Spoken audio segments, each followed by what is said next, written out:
Safeco Field, the place to be, the ticket in town here tonight as the Mariners begin the weekend with game one of this three-game series against the first place Houston Astros. And the King returning back on top of the mountain. King's Court is in session. Happy Felix Day for the first time in a long time. Felix activated from the disabled list. And Mike, we take a look at a somewhat daunting Astros lineup the King will be facing. Astros are first in average, first in runs, first in doubles, first in home runs. So Felix will have his work cut out for him. It starts with the leadoff hitter, George Springer. 21 home runs on the year, 8 leadoff home runs for him. Jose Altuve, fourth in the American League in average with .322 batting average for him. Marwin Gonzalez having a great year, hitting .312, 13 home runs, batting seventh in the lineup for Felix. This will be his sixth start, 2-2 record, a .473 ERA. April the 25th, the last time we saw Felix up on the mound in a Mariners uniform. A long-awaited return for the King. Facing the Astros here tonight. Houston red hot. They've won 4 in a row. First team to 50 wins as King's Court is ready to go here inside Safeco Field. Happy you're with us here tonight on Root Sports as George Springer gets set to lead things off for the Astros.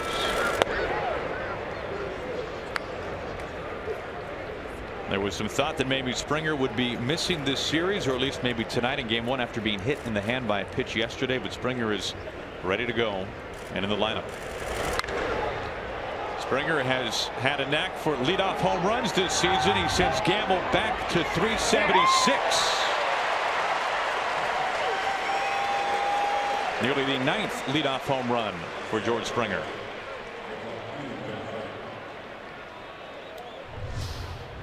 And Felix with the fastball. You can see they want it on the outside corner. Runs in the middle of the plate. Towering fly ball out to left. Take a look at the rest of the defense. Gamble making the catch. Tyson will get the start in center field. Gene Segura at shortstop. Danny Valencia has really played well at first base this year for the Mariners, and Mike Zunino will do the catching. Boards in a strike to Reddick. Reddick having a fine first half, 294, 7 home runs.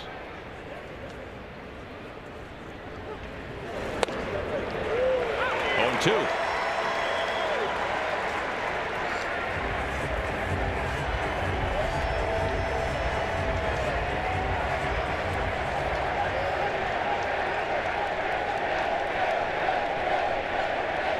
The Kings 0-2 pitch. Zunino back towards the on deck circle, leans back and makes the catch. 2 down.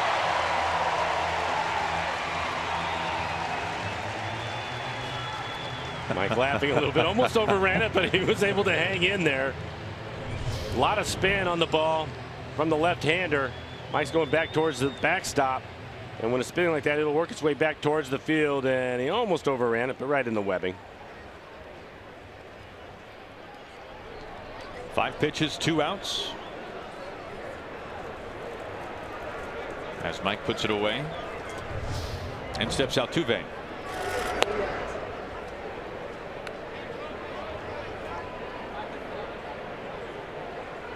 Jose Altuve up to his old tricks, batting .322. You can see his numbers against Felix, fantastic.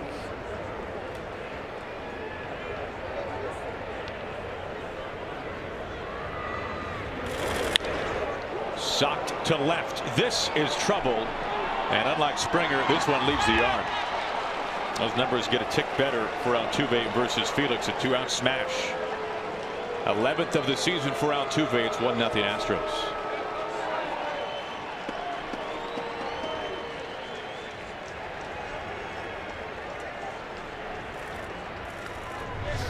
We talked about it with the Astros. They are first in home runs. That pitch right in the middle of the plate.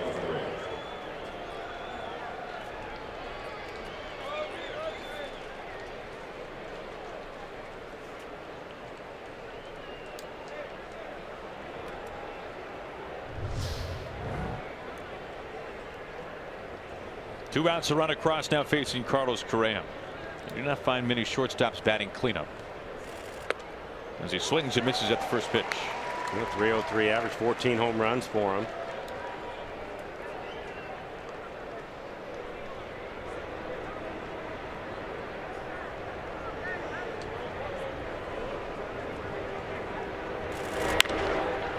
And Felix ahead 0-2. Good fastball tonight, 92 miles an hour from Felix. 9 pitches, 7 strikes.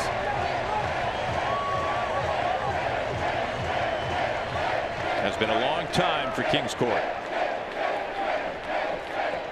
They've got some pent-up energy. Got him. Correa down swinging.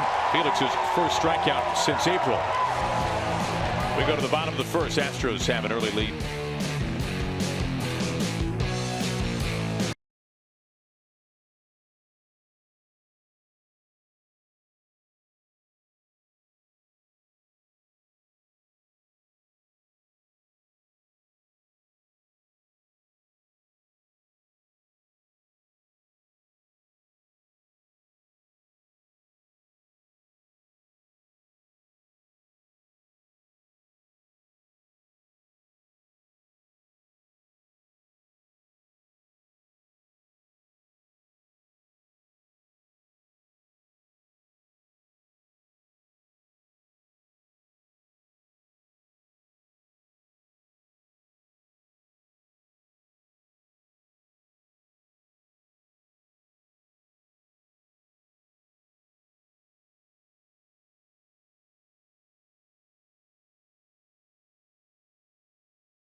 Gura will once again lead things off for the Mariners, facing Joe Musgrove and the Astros, the rest of the Mariners lineup. A hot hitting lineup. The Mariners are 4th in average, 3rd in runs scored now. That's the way they've been swinging it lately. Ben Gamel hitting second, a 14-game hitting streak for him.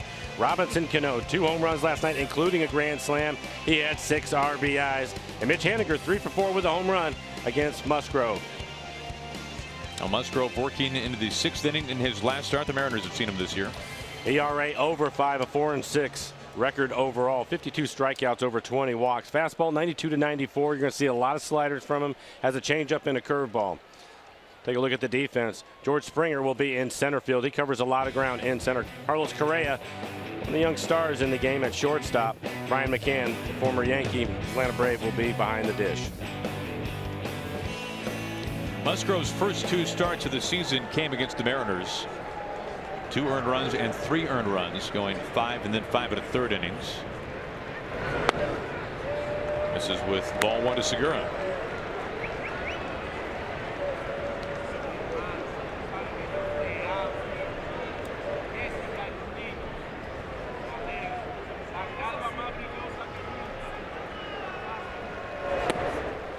For the longest time, we were talking about the Astros, how they were one of the really few teams in baseball that had not been stung by an injury bug. And then Keuchel on the disabled list, returned, now back on the DL. No timetable right now for a one-time Cy Young Award winner who is looking like a Cy Young Award winner this year.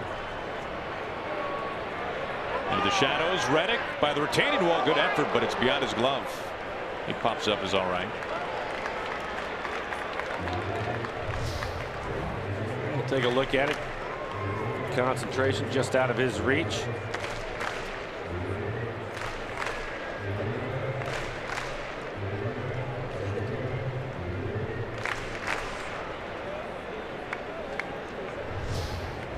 But for the Astros, at 1.4 starting pitchers on the disabled list.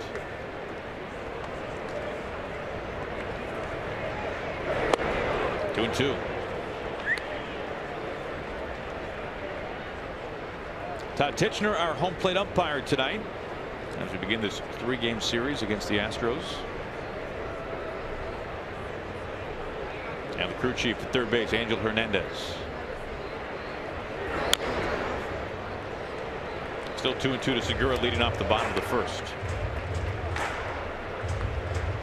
And not only did the Mariners get 9 runs last night against the Tigers, Mike, in those 4 games they clobbered that Tigers bullpen. They did. Really been swinging the bats well. Up and down the lineup. Difficult to pick out a spot in the lineup where you think there's an easy out. That's not the case anymore.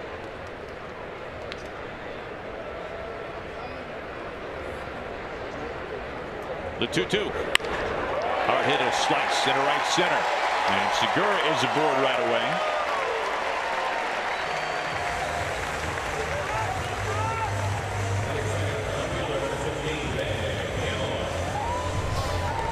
His third game back. Hasn't lost anything at all. Solid line drive on a fastball, probably middle away.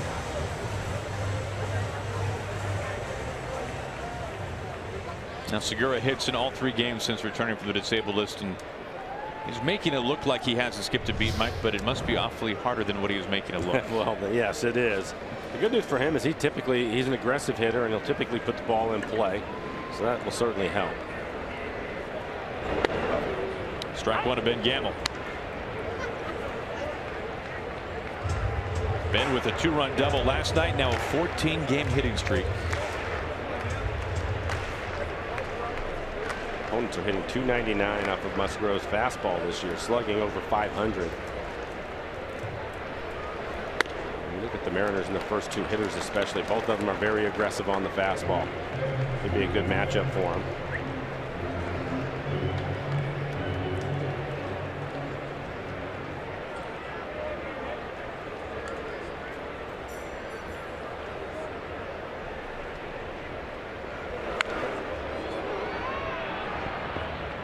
One and 2 to Gamble. We had it happen to us again today, Mike. Steve Sparks, a former knuckleballer in the major leagues and now on radio with the Astros. This happens every series, it seems like, where an opposing broadcaster comes into our booth and says, Ben Gamble? Yeah. 350? Yeah. Yeah, people are starting to take a look at him and what he's doing. I think nationally, we talked about it last night, I think probably 7-8 games for him before he'll qualify, be in the batting race, but batting average wise, he's right there. Pretty good curveball. Rare strikeout for Gamble. First out here in the bottom of the first. Take a look at the curveball. That's not been a good pitch for him. He rarely throws it, only about 10% of the time. A pretty good 12-6 curve there.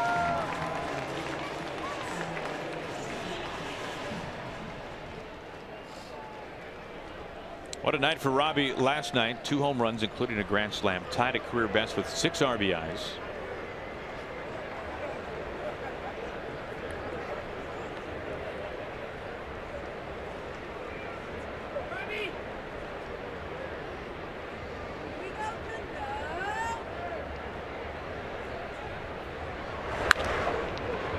Right behind Casey Candell, coaching at first base. Strike 1. Looks like a changeup.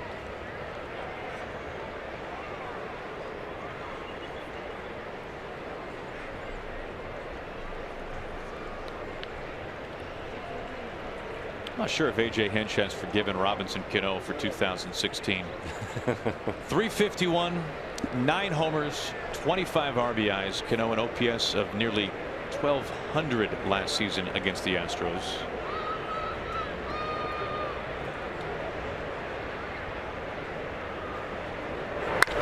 Cano to center. Springer charging back.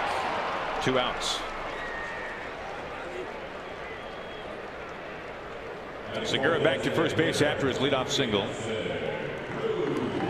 And in steps Nelson Cruz. Astros getting a run early on the 11th home run this season by Altuve, coming in the top of the first. It's been a while for Nelson Cruz since he's hit a home run. He leads the league in RBIs. He's hit the ball extremely hard, but just hasn't been able to hit one out of the ballpark. His longest home run drought of the season, which is bound to end sooner rather than later, you'd have to think.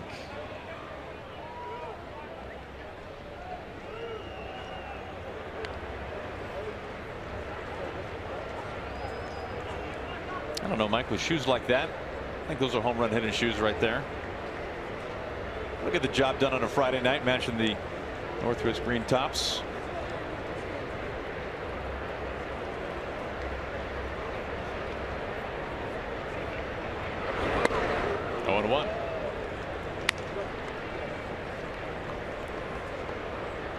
Those are good looking. Nobody said Nelly isn't stylish. Yeah. And the only member of the 40 home run club each of the last 3 seasons. Chance to do it for the 4th straight year. Ball's behind 0-2. Pretty good pitches. That last one probably his best fastball at 94 miles an hour, right on the inside corner after starting him off with a breaking ball away. Something Musgrove will do. He will continue to mix it up. Again, they're going to see a lot of sliders from him. He will throw a curveball and a changeup with an occasional cutter.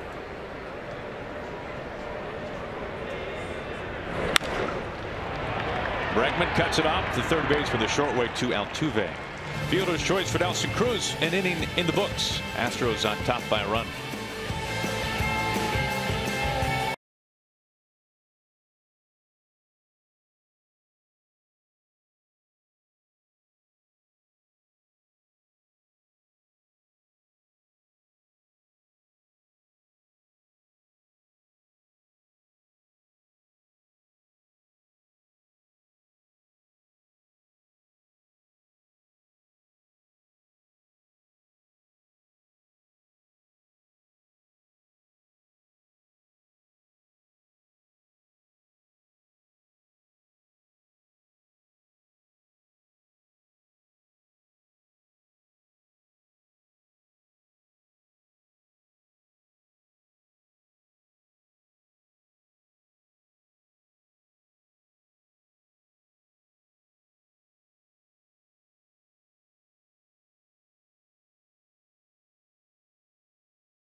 Safeco Field, Kings Court back in action as Felix returning from the disabled list.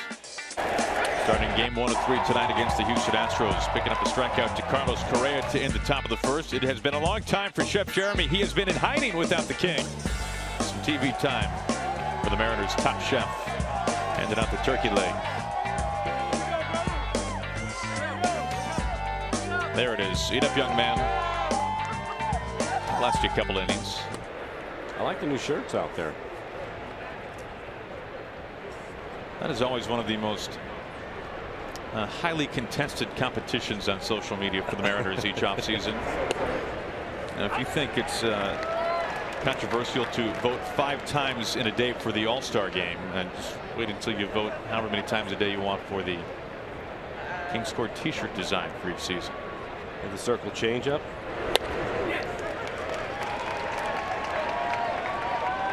One and two to McCann.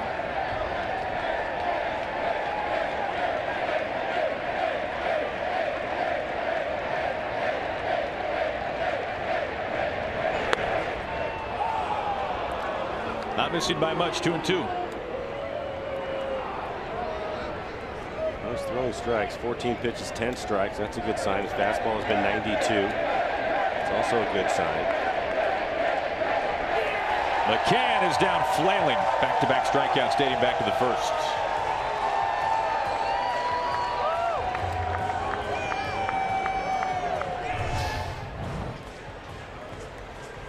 And we'll take a look at the breaking ball. Nice hard curve ball down in the dirt. Gets him to chase it.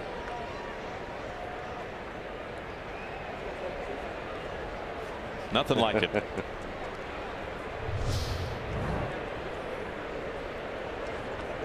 One up, one down. Now Carlos Beltran.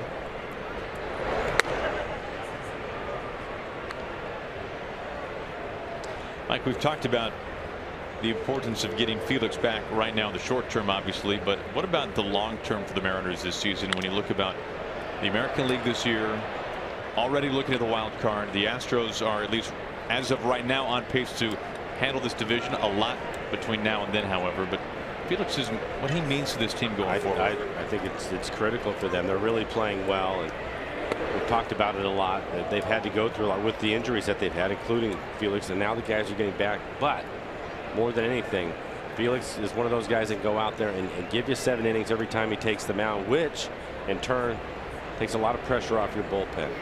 And I think that he's going to have to come back, and he's going to have to pitch well and stay on the mound. That, for me, when you look at the team and where they're going to go the rest of the way. The other thing for me is he just means a lot to this club, just to have him in the dugout and the clubhouse and be around the guys every day. We saw that last year when he missed time and how much that affected everybody. Well, there's a psychological element there. And I think if he goes out in his first couple of outings and pitches well, I think the guys will get pretty excited about that. They're already playing well, so that would just be another step in the right direction for them.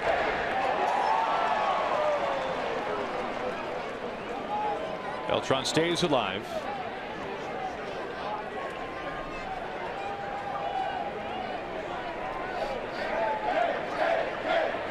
Switch hitter with 10 home runs this year. Again, the Kings 2-2. Hammered down the line in right field, and a fair ball. Haniger having to play it off the wall. His throw comes in, but Beltran stands at his second base. Both hits for the Astros so far for extra bases. The Altuve home run, now the Beltran 1-out double.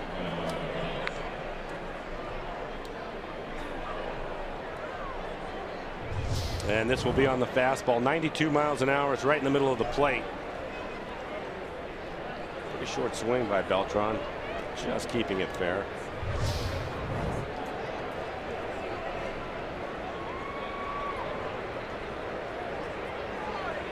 Felix will work around a 1-out double facing Marwin Gonzalez.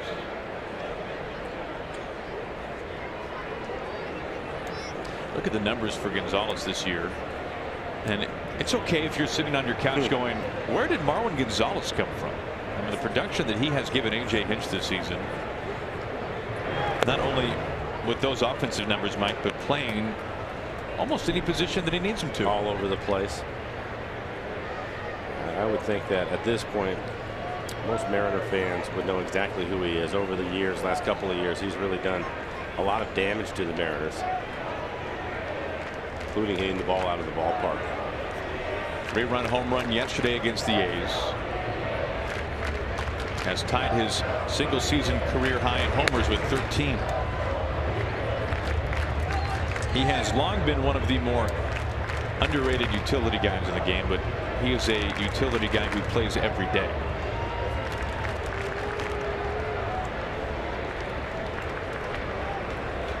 One out, one on, top of the second.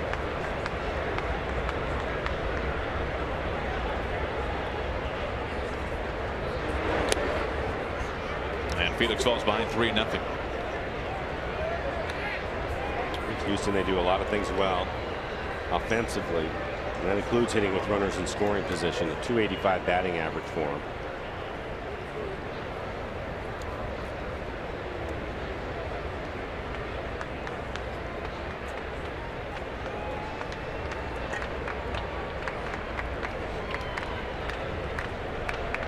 First 3-ball count for Felix. Able to get a strike.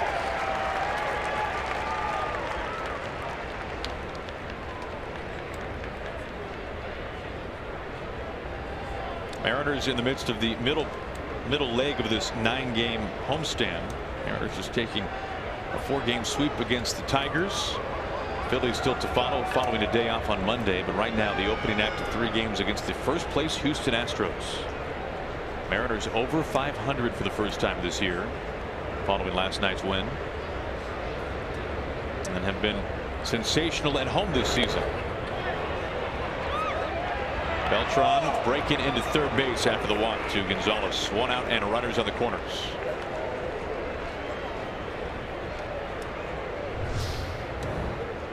So this will be ball 4, and then a wild pitch.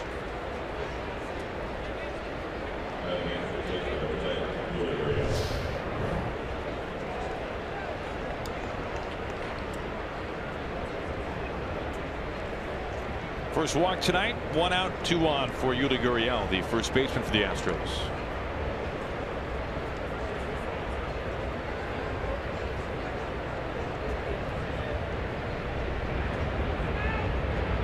called by Gonzalez at first base.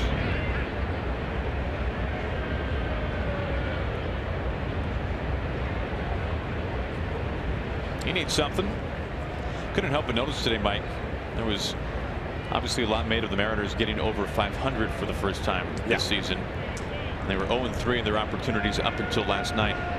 The Blue Jays have a chance tonight to get over 500 for the first time. Toronto is 0-9 in chances to get over the break-even mark this season.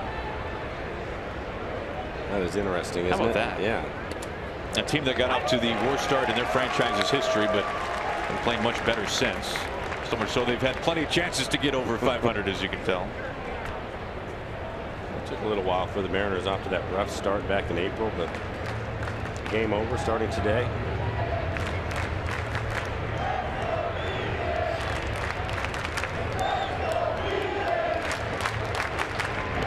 Keeping an eye on Gonzalez.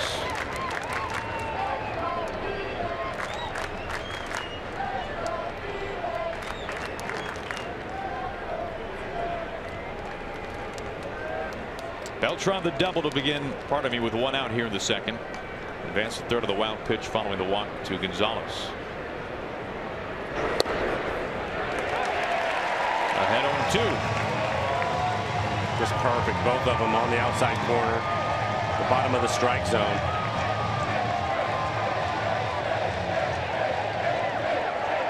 Felix trying to get the double play ball. Typically, he will go to his changeup.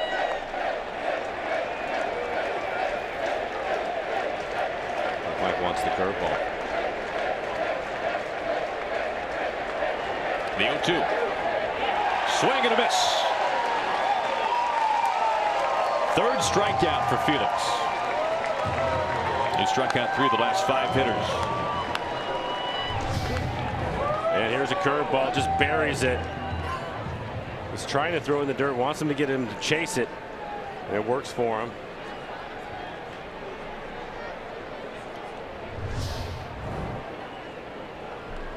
He's thrown a couple of really good curveballs. That pitch was a problem for him earlier in the year before going on the disabled list. He's throwing some good ones tonight.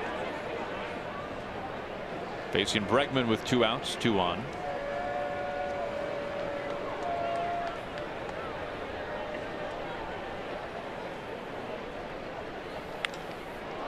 In play in the sun, right to Haniger.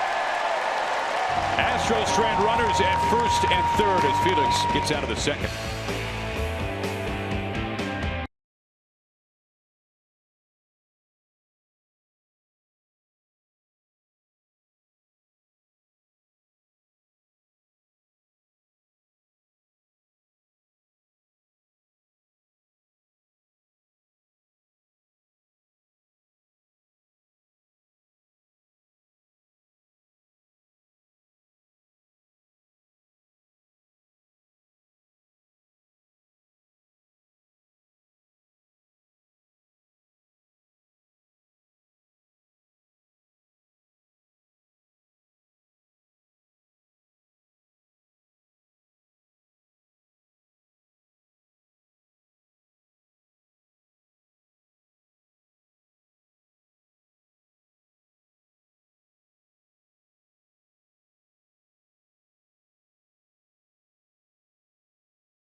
On Road Sports is brought to you by Safeco Insurance. Find a local agent at safeco.com. Do more. By CHI and Franciscan Health, the Mariners' official partners in health. Learn to stay Northwest healthy at nwhealthy.org. And by Geico, 15 minutes could save you 15% or more on car insurance. 3 strikeouts early on tonight for the King. Good to see Felix back in action tonight as we go to the bottom of the second. That's where Kyle Seager leads it off for the Mariners.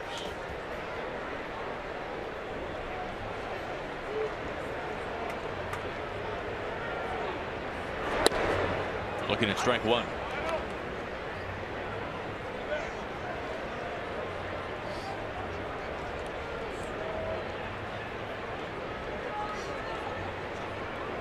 Astros have the shift on for Seager.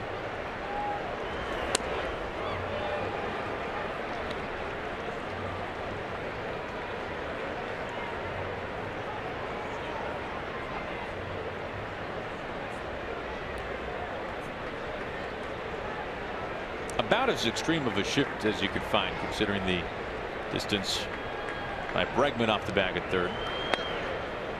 Seems that Houston puts it on more often, and it is more drastic than most other teams. Have you found that this year we've seen less of the, in certain counts, rotation of shortstop and third baseman? Less of it. Yeah, there's a few teams that still do it, but not as many.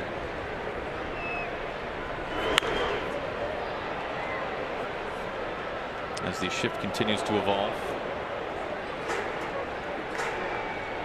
Did you get a good sense as to what exactly the theory was behind that, the thought process in different counts, having those guys move around? Nobody really gives me a solid answer on it, other than where they expect the ball to be hit and they want their better fielder to be in that position, which would be your shortstop, right? So the third baseman and the shortstop go back and forth. But if you look at the Mariners, they never do it. Kyle always the one that's on the left side of the infield. That is Bregman, the third baseman, or in the shortstop position right now.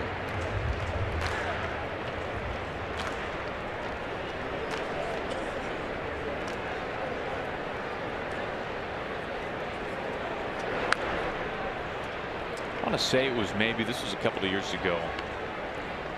I think it was Pedro Alvarez, first baseman, who we actually saw line up in the point of the shift. He was at the top of the triangle.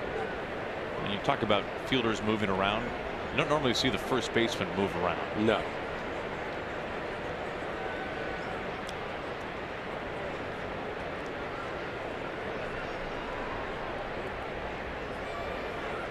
The 2-2 to Seager. He finally gets a fastball, but it's on the outside corner. A lot of sliders in this at bat.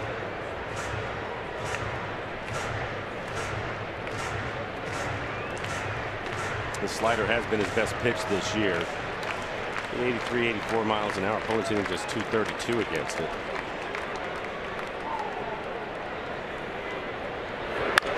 On the 7th pitch into center field. And it was on the breaking ball.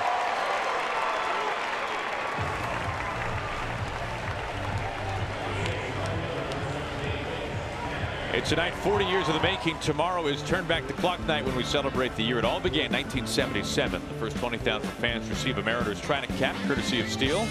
Give a nod to the Mariners rookie season by picking up tickets to tomorrow's 7-10 matchup with the Astros at Mariners.com. Shortchanged Kyle to pitch the 8th pitch of the at-bat for Seager. Find a way to start the bottom of the second.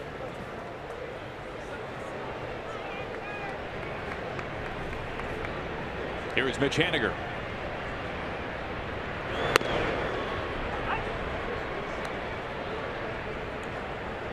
Started him off with a cutter. Hasn't thrown many yet. Mitch reaching twice in last night's game.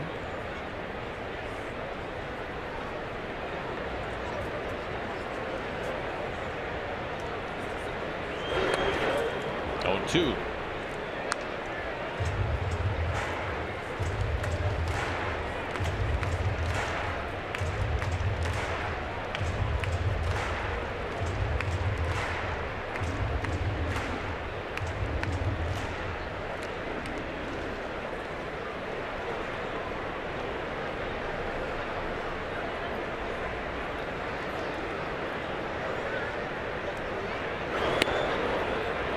They appealed out at first base. Haniger does not go.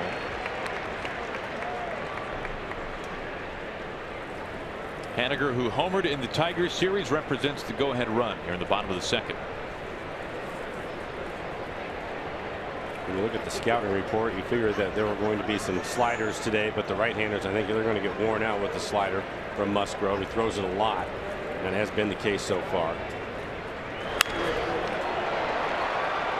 Slicing to Reddick in right field. Sliding, and Reddick is able to make the catch in foul territory. Now, Mike, as we take a look at our Big Fish Casino big catch, he's got gold on his glove for a reason, I suppose. Well, yeah, this is not an easy catch. The wall is coming up. He knows that, so he goes into the slide. And they said it was foul, but I'm thinking if that hit the ground, it might have been a fair ball. A great effort by Reddick, though. He also has a strong throwing arm.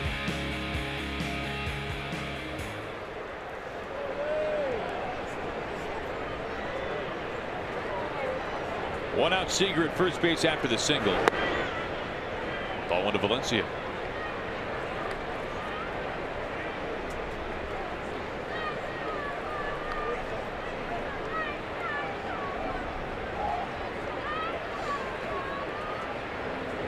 Just 3 for 23 against the Astros this year.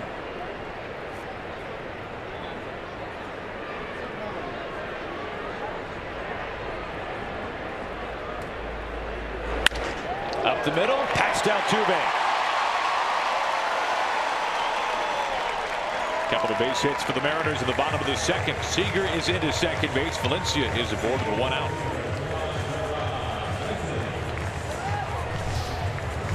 After missing with the breaking ball, comes back with a two-seam fastball, and Danny hits it right back at him.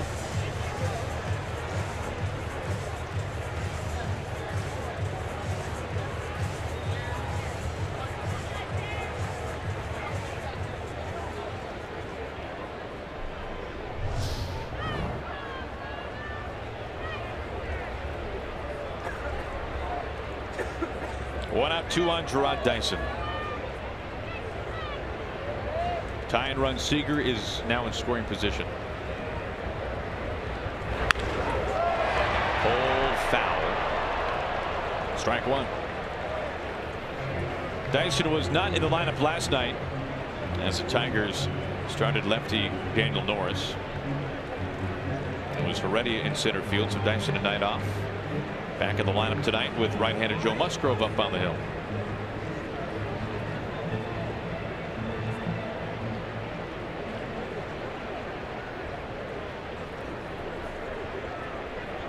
Mariners batting average with runners in scoring position continues to go up to 268 now. 0-2. This homestand has certainly helped it.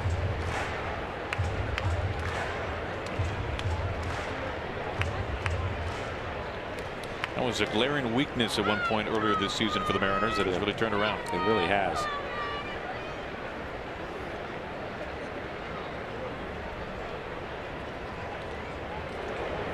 McCann staying with it.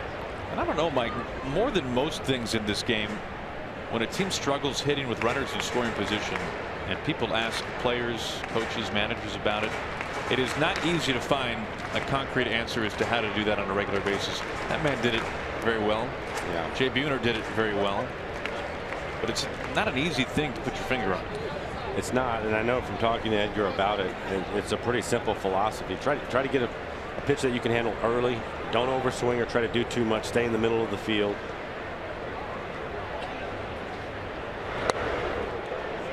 Inside to Dyson, 2 balls and 2 strikes.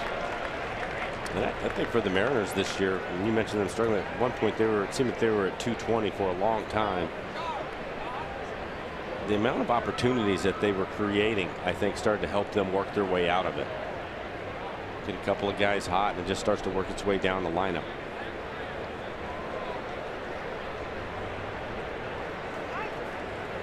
Time call.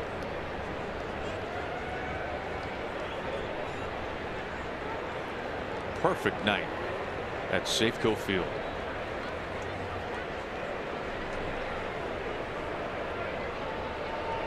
Seager at second base, Valencia at first. 1 out, Dyson at the plate, and Musgrove taking a bunch of time.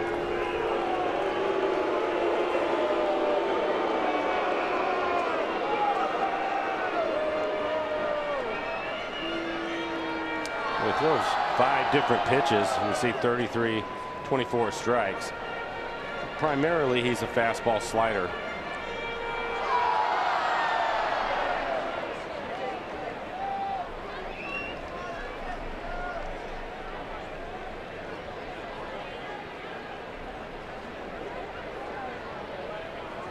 The long-awaited 2-2. There's some guys, Mike, who throw a lot of pitches and can command those and throw them effectively. Darvish comes to mind, but like for most guys, more is not always better. No, I would agree with that. I think that you have too many to work on. If you're a starter, I think that you really need 3. Like to have 4, but when you get into the 5 and 6 pitches, I think that's just too much. The 3-2. Dyson hammers this out to right field. Reddick having to plant off the wall. Seager is scoring from second. Valencia held at first, and Gerard Dyson doubles off the fence. He has tied this game at 1.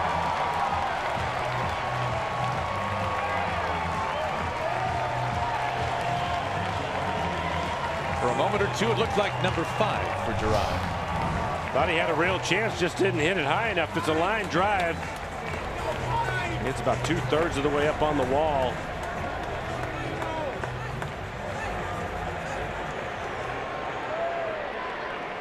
The Mariners have a number of hitters in their lineup that have been hot, and he is one of them.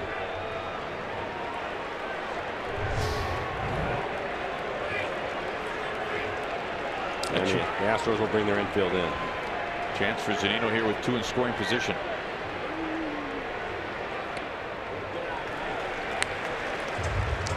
If you are an opposing infielder, this is not the guy you want to be brought in against. It will get to you in a hurry if he squares it up.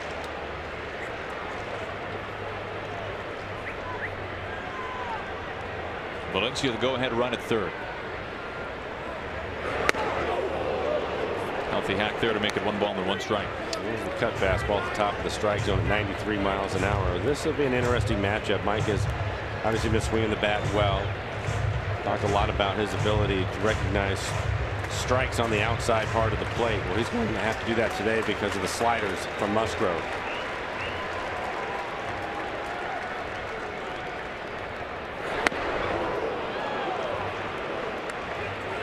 Behind 1-2.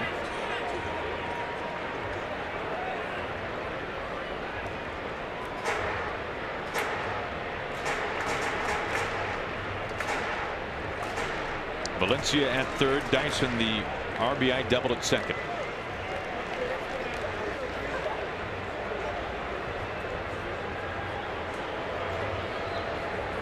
Musgrove's 1-2. Reaching for it.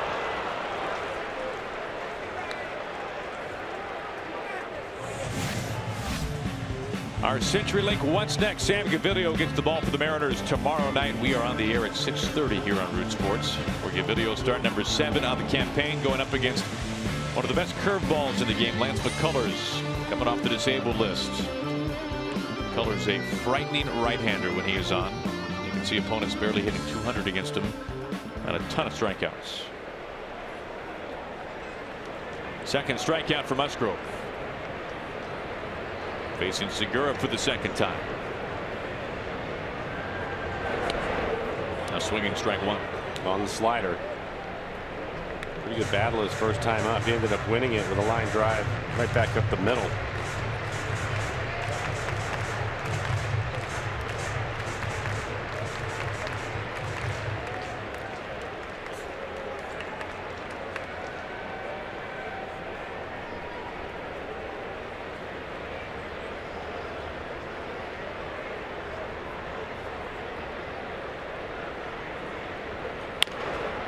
Soft chopper, Correa charging, a low pick, and a throw in stride. Mariners strand 2, but they grab a run courtesy of Dyson's wall ball double that has tied this game through 2.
The King, Felix Hernandez, back up on the mound here tonight, activated for the disabled list, pitching for the first time since April the 25th. Long time since we have seen King's Court in session. Felix activated to make room for him. Maybe surprised to many people, Mike. Andrew Moore, who was just tremendous last night in his major league debut, sent back down to Tacoma, but there is good reason for this. The Mariners will not need a fifth starter until the early days of July. They have a day off on Monday, another day off on Thursday, so his turn would probably be skipped. So why not send him down? Let him pitch every 5 days. Weak ground ball. Zunino off his heels. It takes Valencia off the bat. But he will be back up here. That's not going to be a problem. It'll be an infield hit.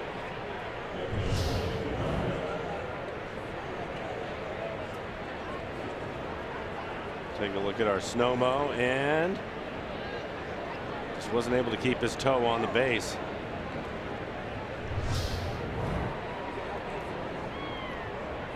So an infield hit. It was a lot of fun last night watching Andrew. Really pitched well. A lot to like about what we saw from Andrew Moore.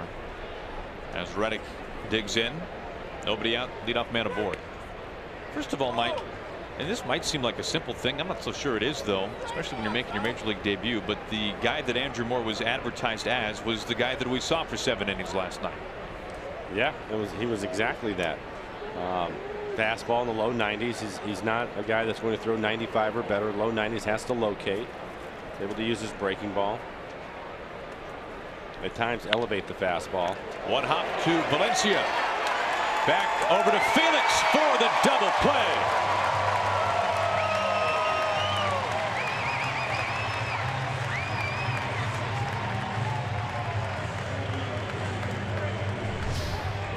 We highlighted Danny at first base the start of the game for the defense, and he has really played well.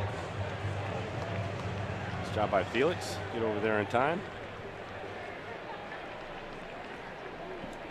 I heard Mike Zunino talking about Andrew Moore, and he said that, and he'd caught him a couple of times when Mike was down in AAA. It was fortunate he didn't get stepped on right there. But he was talking about his bullpen before the game, and he said he was all over the place, super nervous. He said, but then when the game started, he came out and he had his 8 pitches to get ready for the game. He said every one of them was perfect right where he wanted to throw them, and he just took off from there. So that was a good sign for him. By the way, how many times have we heard from guys who throw a no-hitter or even a perfect game that their bullpen was a mess? If I'm a starting pitcher and I have a great bullpen, I'm nervous about what my night's going to be like. You're absolutely right about that. Altuve. He had a home run his first time up. It was on a changeup. Changeup was down. It was right at the bottom of the strike zone, but in the middle of the plate. Altuve, that was his 11th home run of the year.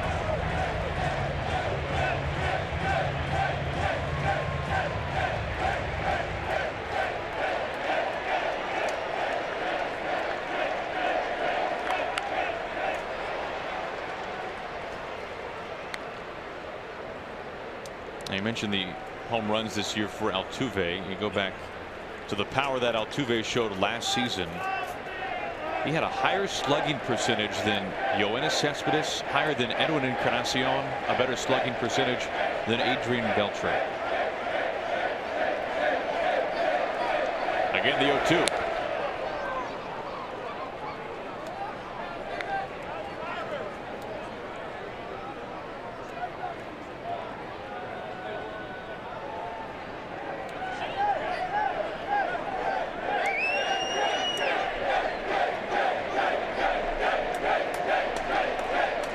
The Kings 1-2. Dyson not moving much in center field for out number 3. Felix faces the minimum thanks to the double play here in the top of the 3rd.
Of the third for the Mariners as we look at our Coors Light cold hard facts. It's around Ben Gamble, a 14-game hitting streak, batting .448 since June the 9th. Tied for the major league lead in hits, tied for third in doubles. A guy who began the year with AAA Tacoma. And if you look at the Mariners numbers this year from the leadoff spot, the Mariners have had the best production from their leadoff hitters in terms of average, in terms of on-base percentage as well. And Gamble now batting second, spending plenty of this season in the leadoff spot as he almost picks off an umpire. Lance Barksdale getting out of the way. For the 15th consecutive game Ben Gamble has reached with a hit. Again, he is hot and he likes to hit the fastball. First pitch fastball in the middle of the plate.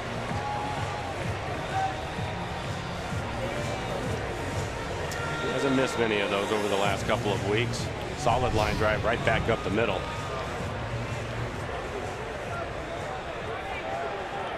Go ahead run at first base for Cano.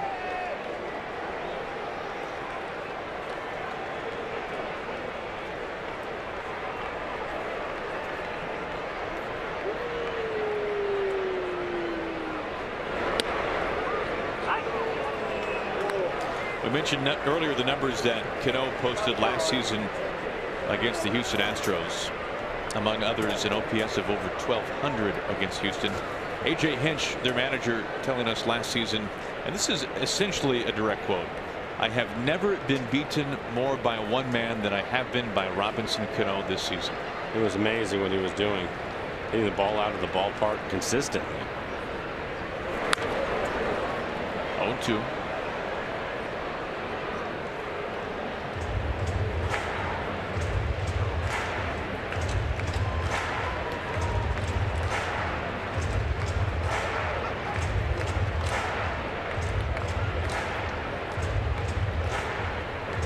What a night he had. A couple of home runs, a grand slam, 6 RBIs last night. A tied a career high. Gamble aboard at first base. The 0-2 and on the hands. Pretty good cutter. Third strikeout for Joe Musgrove. Thanks to Aquafina. On Sunday, all kids 14 and under will score Mariners wall stickers featuring their favorite players plus the Mariner Moose. It's the perfect gift to show they're true to the blue. Visit Mariners.com for tickets to Sunday's 1:10 matchup against these Houston Astros. Ariel Miranda on the mound on Sunday against Houston. Nelson grounded out to third his first time up.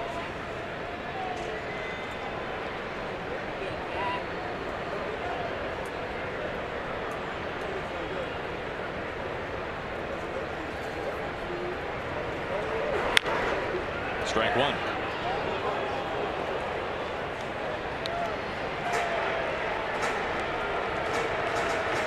Lance McCullers pointing to the rail there. We will see McCullers tomorrow night.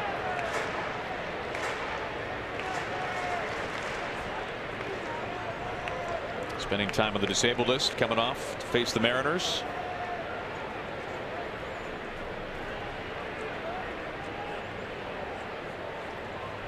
One out, one on.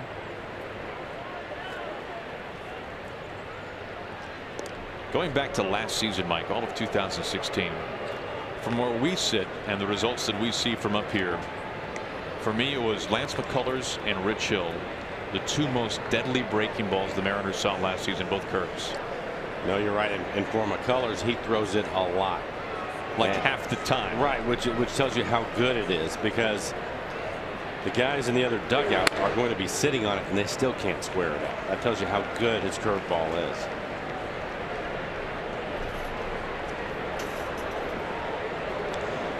Some creative side work over in Kings Court, hoping for the hit opposed to the strikeout, so points for that.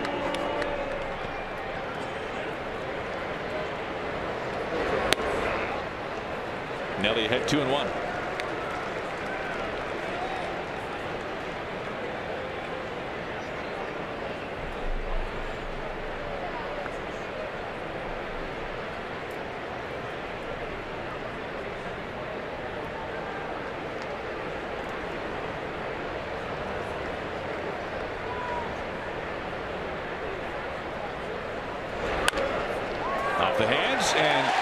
through the middle.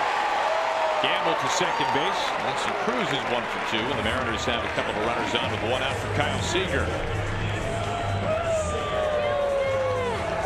And they get the hit.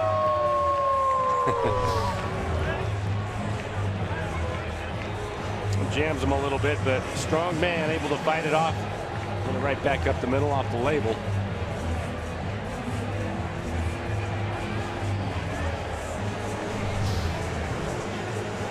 Won't bring up Kyle Seager. Kyle with a base hit. He scored the 1 run for the Mariners. Really impressive at bat for Kyle. 8-pitch at bat. Threw him a lot of sliders and eventually was able to get one he could handle. Lined it back up the middle. Go ahead run with speed. Gamble at second base.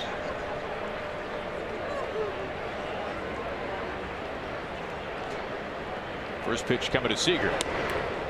0-1. And right back with another breaking ball. 82 miles an hour at the bottom of the strike zone.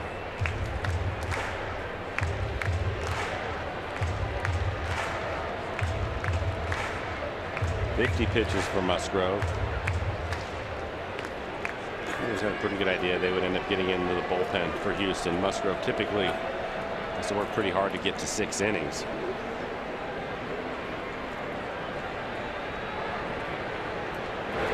Inside and gets Seager. He's hobbled a little bit.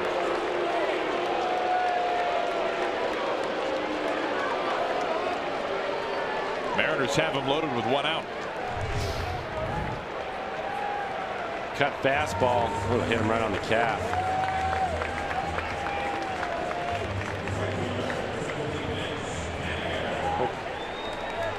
Hopefully that won't tighten up on him. Cut fastball, about 90 miles an hour.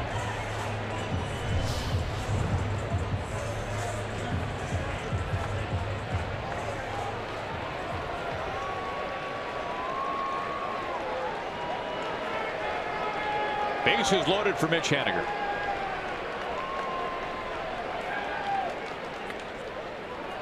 Looking at ball 1.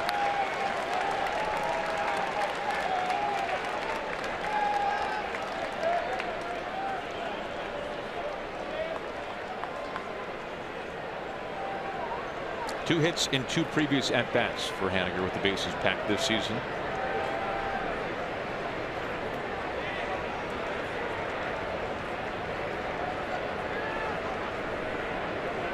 We have seen McCann and Musgrove struggle to be on the same page from time to time tonight.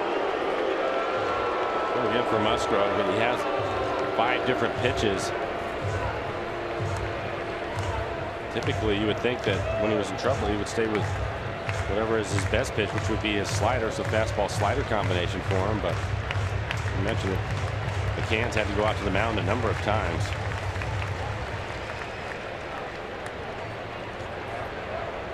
The Mariners with a grand slam last night. That was Cano. 4 grand slams of the season.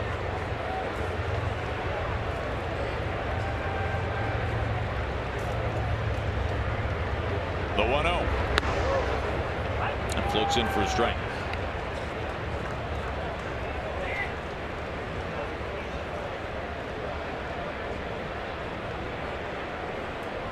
Haniger a chance for his first.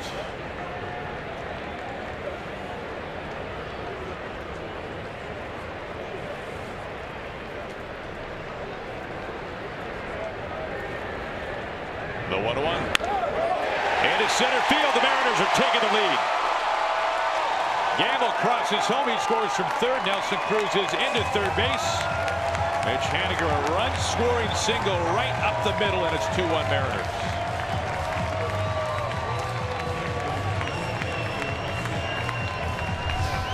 Stays on the breaking ball. Middle away, down. Key is not to pull off of it. He's trying to get him to hit it on the ground. It's a line drive. 3 for 5 on the season.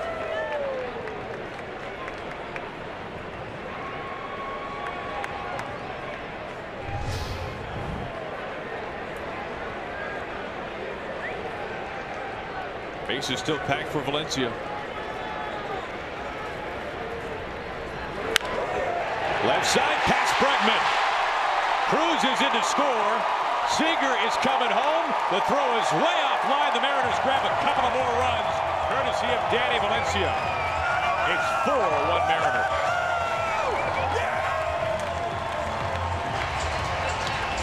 Talked about that batting average continue to go up. Mariners are now 3 for 5 tonight after the base hit by Valencia.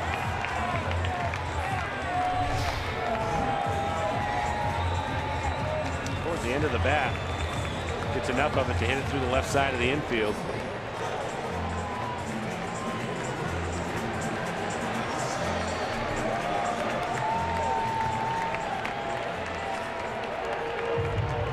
Mike, is there this feeling of having to fight temptation a little bit when you are batting with the bases loaded? This idea of wanting to clear them all off with one swing when, as we just saw, one guy comes in, bring another guy to the plate, two more runs come in. I think for most hitters, the only time they get that way is if they get into a hitter's count. 2-0, 3-1. Let's take a chance. He has to throw a strike. It's probably going to be a fastball on the plate. Up to that point, you're really just trying to drive in runs. You don't want to let the situation get away from you. And they've done a pretty good job of that so far. A couple of singles. Dyson punched a double off the wall into right field his last at bat. Looks at ball one.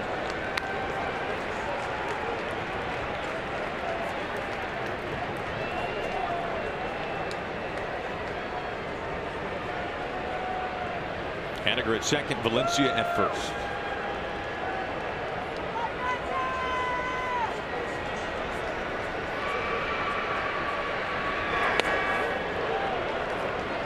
Talking with Dyson today about bunting, Mike.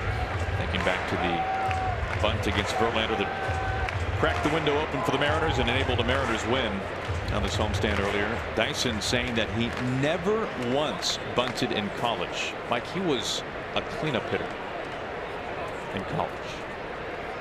Well, he has 4 home runs this year. That's what I said.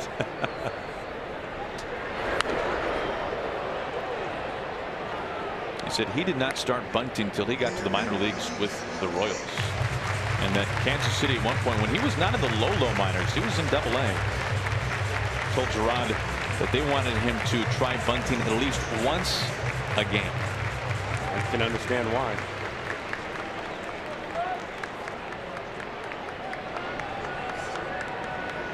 One out, first and second.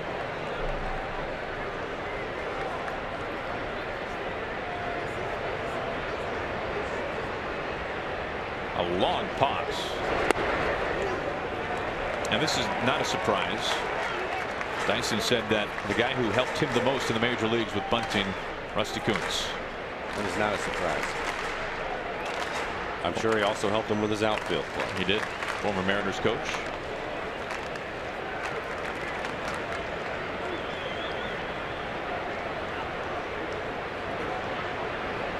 Now the 2-2.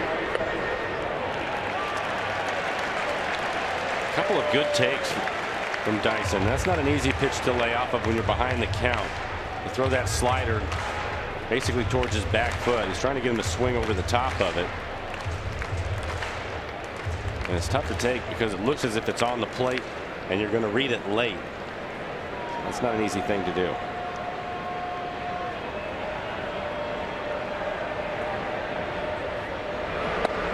Strike 3 call. 4th strikeout for Musgrove. It's a giveaway guaranteed to make Dad cooler. Sunday is EQC Second Chance Father's Day when the first 10,000 dads take home a Mariners backpack cooler just in time for summer. That's this Sunday, 1:10 against these Astros. Stop by Mariners.com to pick up your tickets for the entire family. Hope to see you out here at Safeco Field. Should be a warm one on Sunday.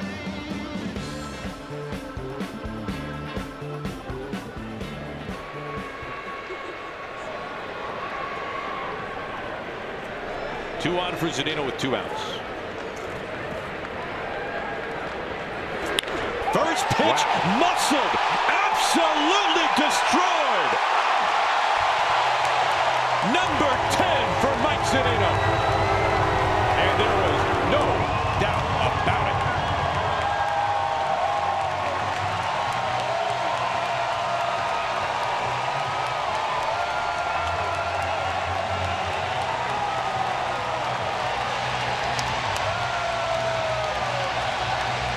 Well, Mike learned something. He ended up striking out in his first at bat, striking out swinging. This is on a first pitch. I think that's one of the biggest things for him. He's been so aggressive. That looked like a changeup down at the bottom of the strike zone, and he barrels it up.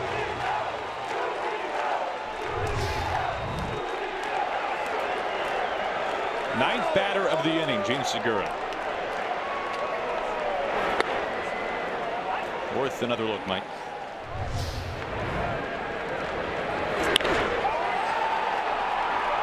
He is so strong.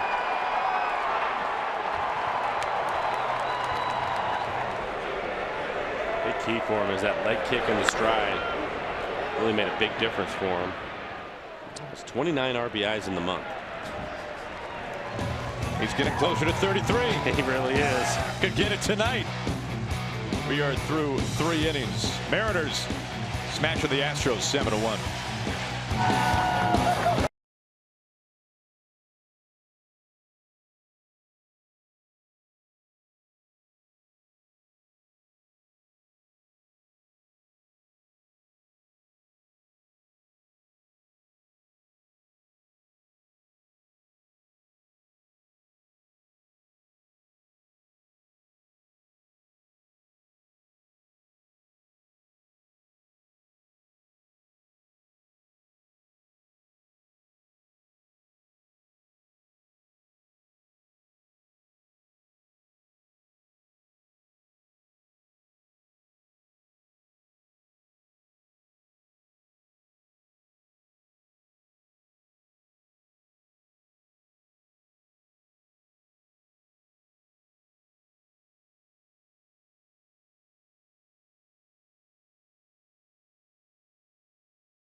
Your local Toyota dealers. For all Toyota offers, go to buyatoyota.com. Toyota, let's go places.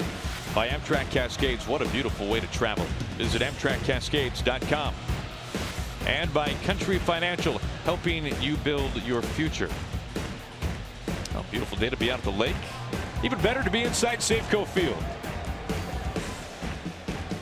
Mariners with a 6-run, 9-batter third, highlighted by Zunino's 3-run wall scraper.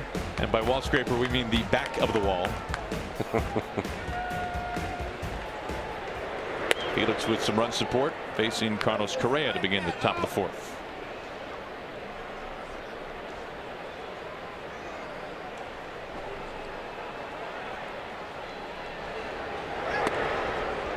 One and one.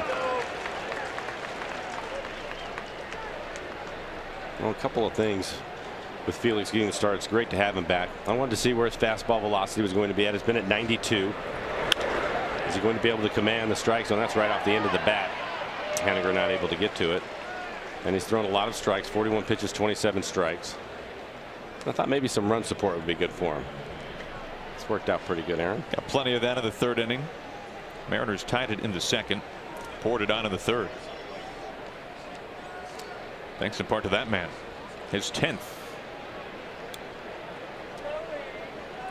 Like you mentioned, 29 RBIs this month. So he is now just a handful away from Edgar Martinez, 32, top of the leaderboard for the month. However, 33 is the record for any single month. So 4 shy of that.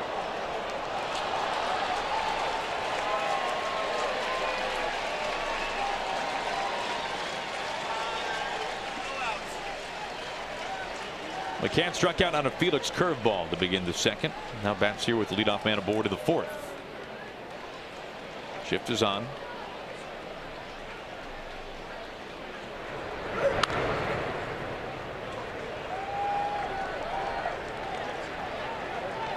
Mike Moustakas was one of the first guys who really fought hard to hit away from the shift, and McCann is another guy who's doing that, particularly this year, playing so many years at Yankee Stadium, getting very pull happy.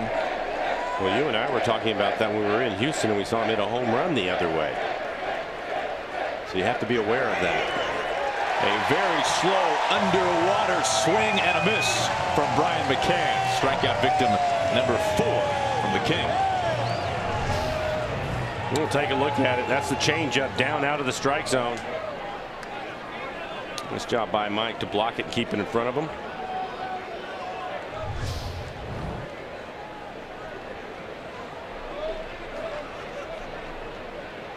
One out, one on. Carlos Beltran.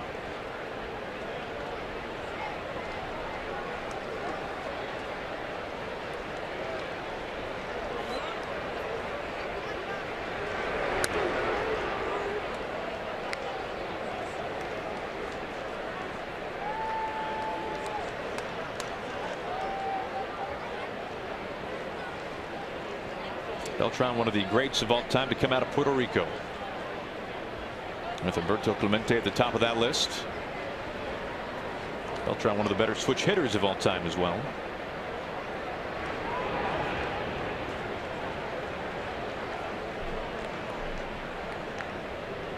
A DH now, but I can remember the day when he was a center fielder for Kansas City and covered a lot of ground. A very good outfielder.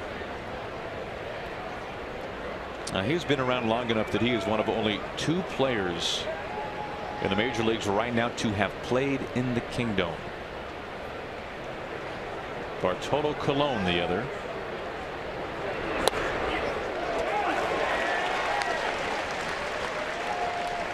Last year there were 3 with David Ortiz in the game.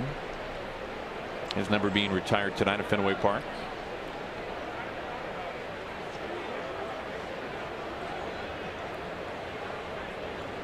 I think he ended up getting a standing ovation. What do you think, Aaron? When he parked his car. 1-2.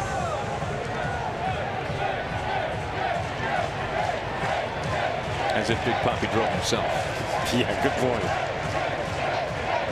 What a career.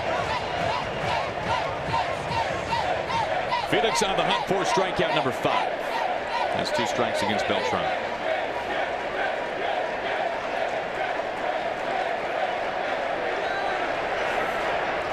Good stop by Zunino. I'll keep Correa at first. 2-2.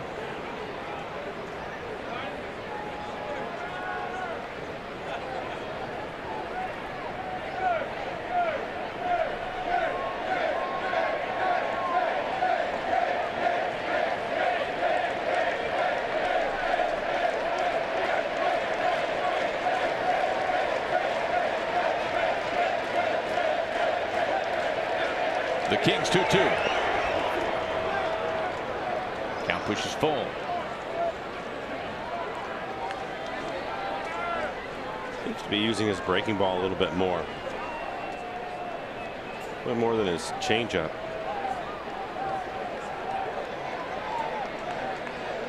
Surprised by that? I think with Houston, for Felix, that last pitch was a slider, but I like his curveball better. I think they're so aggressive on the fastball. You can get them to chase the curveball. And we've seen that a couple of times.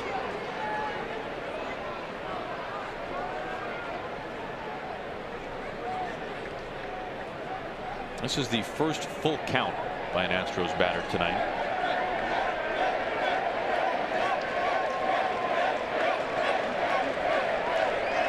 Time called by Zunino.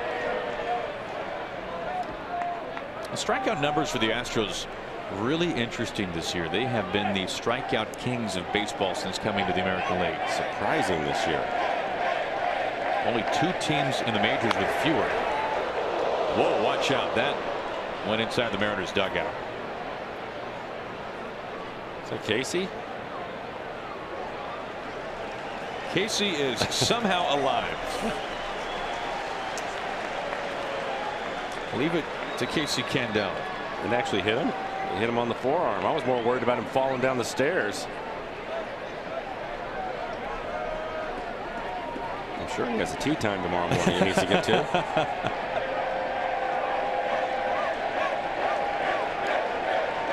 Lengthy at bat here for Beltran.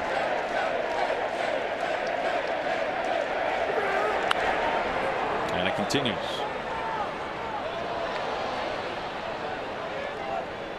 The Astros joined the American League in 2013. And over the last 4 years, they have led the major leagues in strikeouts. It has not necessarily been particularly close. But for A.J. Hinch, this is a much different team in terms of cutting down on the swings and misses this year. Only the Indians and the Red Sox with fewer strikeouts. And not by many. Again, the 3-2. Squibber foul.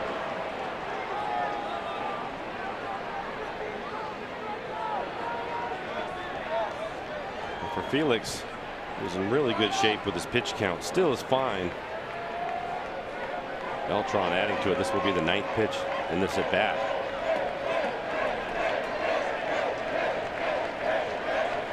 That is the total number of pitches that Felix threw in all of the 3rd inning.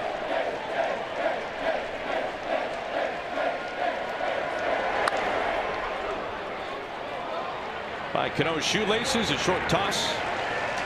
And Beltran is out number 2. Correa into second base. Well, going to the game, it's a quick and easy trip on the Sounder train, Link Light Rail, and ST Express buses. You can plan your trip at soundtransit.org.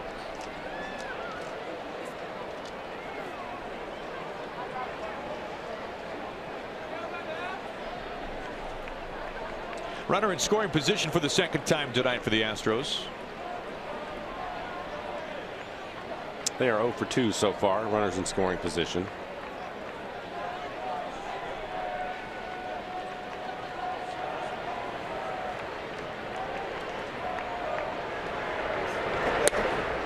Remember not long ago, Mike, when Chris Iannetta was hit in the face by a pitch, now catching for the Diamondbacks. Marwin Gonzalez, Carlos Correa saw that on television and the next day requested the extender off the ear flap. This is a preemptive move. And I think it's a good idea with the velocities that these guys are having to deal with. I think why not? The reaction time that you have. This hops into center field. Correa coming around quickly, and the Astros shortstop scores. 7-2 Houston.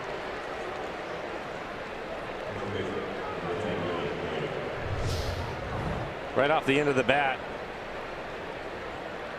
Take another look at it. Looked like that was a changeup. Maybe even broke his bat. And he'll pick up a base hit and an RBI.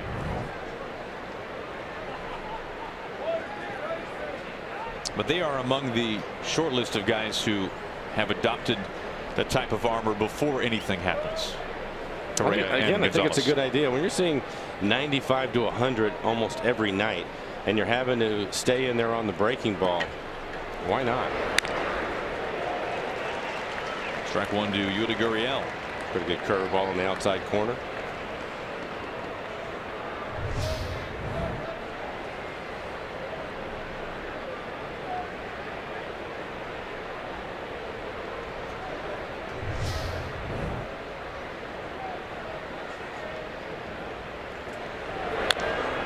Nothing in 2.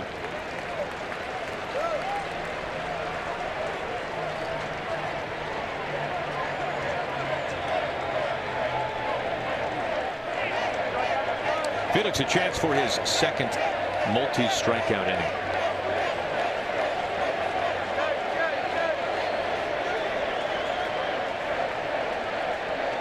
The 0-2. Got him. 5 strikeouts for Felix over 4 innings as the Mariners take a 7-2 lead to the bottom of the 4th.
T-Mobile Unlimited Baseball Break.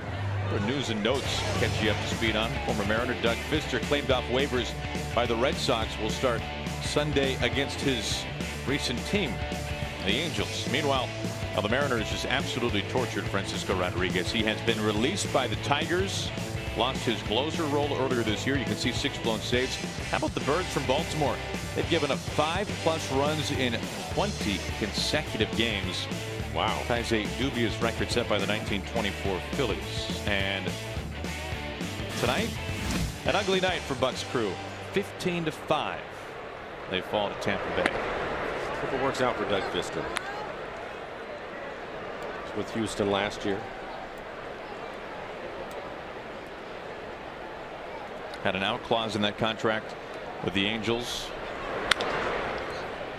1 ball and 1 strike. Casey still has some quick feet. You know, the College World Series is going on right now, Mike. Yes. Casey was a College World Series champion with University of Arizona. Teammates with Terry Francona. Those two the best of friends. That was a dominant program back then, and still very good.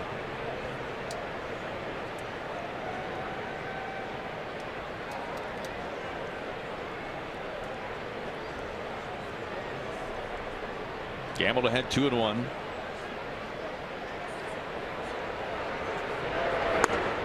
Make it now 3-1.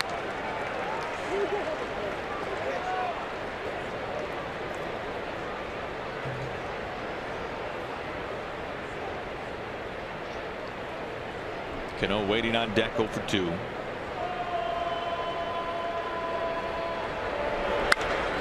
The opposite way with a little bit of lift, a little bit of carry. Springer salutes. It's gone. 8-2 Mariners on Gamble's 4th.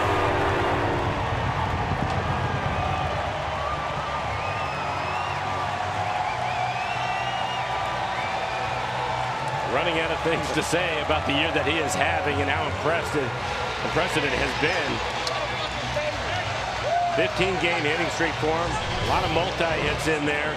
And this just going the other way. Left center field. Not an easy thing to do for a left-hander to hit it into the Mariners bullpen. But for Ben, it's everything hard.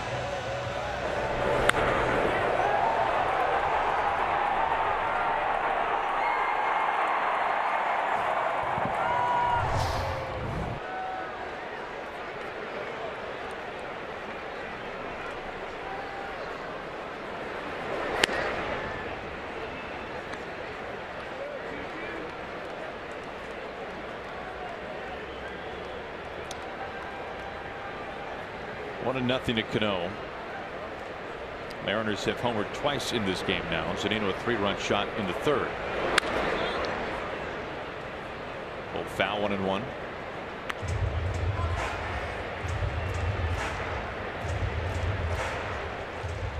Did you wonder at all, Mike, when Segura came back and Gamble moved not far, but moved from the leadoff spot to the number 2 spot? Did you wonder if, as a young hitter, that might do anything to Ben? Even if that meant that for a game he didn't get a hit? Not really. I think just from being around Ben and listening to him talk, the way that he plays the game, I don't think it matters to him. I think he just wants to be in the lineup. We saw it the other day. He actually hit 7th, and Haniger against the left-hander was hitting 2nd. They're going to go back and forth, and I don't think it matters to either one of them. And it obviously it hasn't bothered him, and I felt fine with that happening, and it's worked out great. I think it's a little bit easier for younger players than older players, to be honest with you. Really? Yeah. Creatures of habit type thing? I think so, and I think, you know, if you're, and it doesn't mean it'll stay that way, but there's going to be a period of time in there where you're trying to figure it all out. I mean, you know, I guess the one thing that you would look at it, if you're a veteran player, is it being a demotion of some sort, and I think that might affect you, especially if you feel like you've done the job. But for younger players, I think they're just happy to be in the lineup.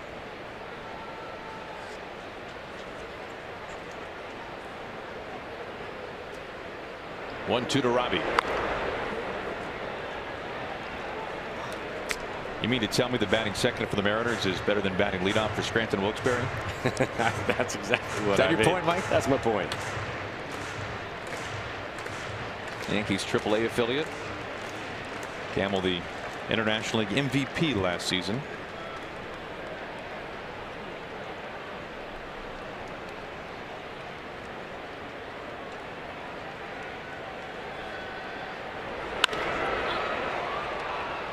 Gurriel, easy flip to Musgrove. 1 out and a run in. Our CenturyLink What's Next on the air at 6:30 here on Root Sports. Sam Gaviglio for the Mariners, making start number 8 on the season, taking on the curveball that we talked about earlier of Lance McCullers. You can find his hand on a recent Sports Illustrated cover. There is Gaviglio.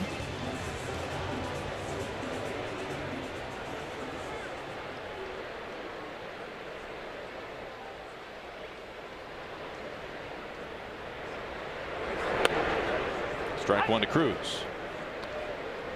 Nelson is 1 for 2 out of base hit and scored a run his last time up. He was in the 3rd. Base hit back up the middle.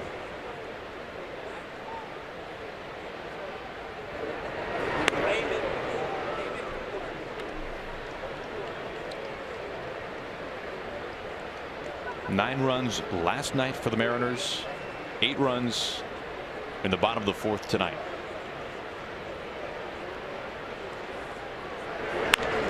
Off the hands, deep to Correa, 360. 2 outs.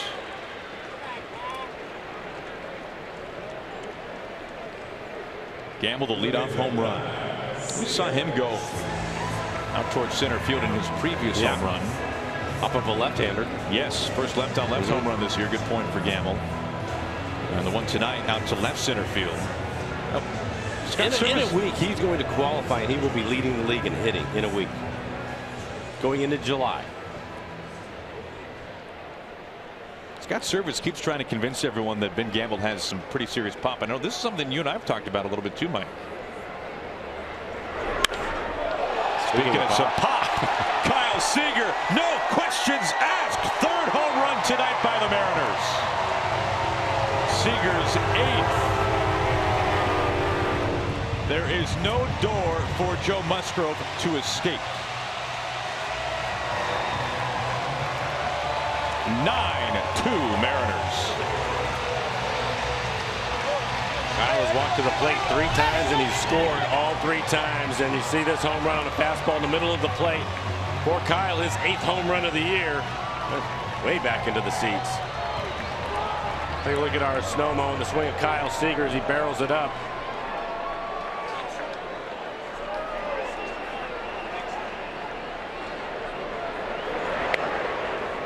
Ball 1 to Haniger.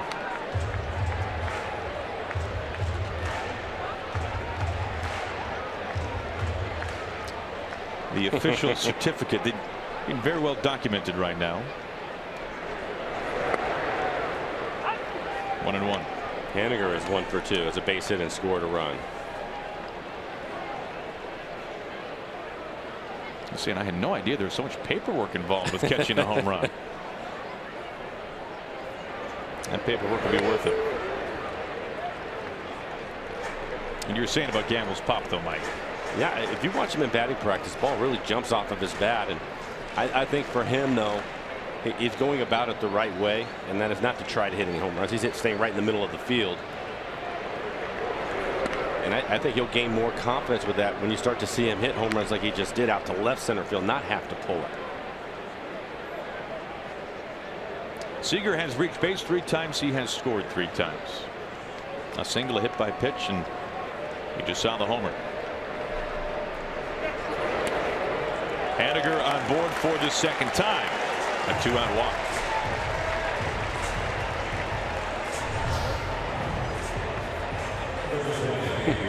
Best day of his life. That's great.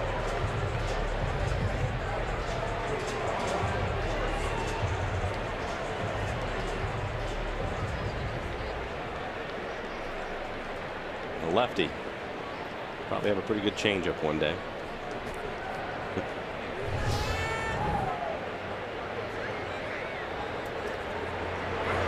Danny having a good night. He is 2 for 2, a couple of RBIs, and has scored a run.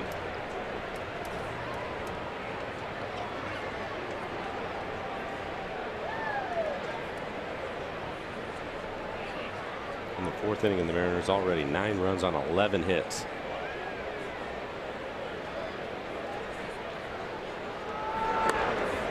Two and 0.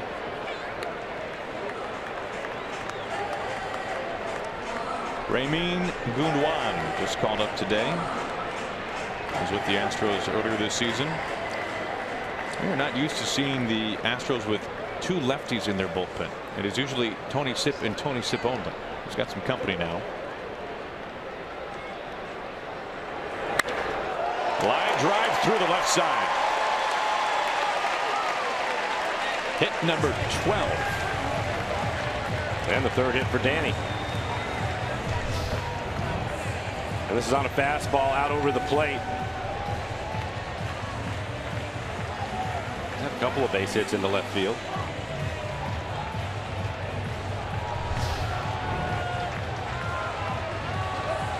Not an easy night for Joe Musgrove. He has met the Mariners lineup.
But they are missing a heck of a ball game here inside Safeco Field.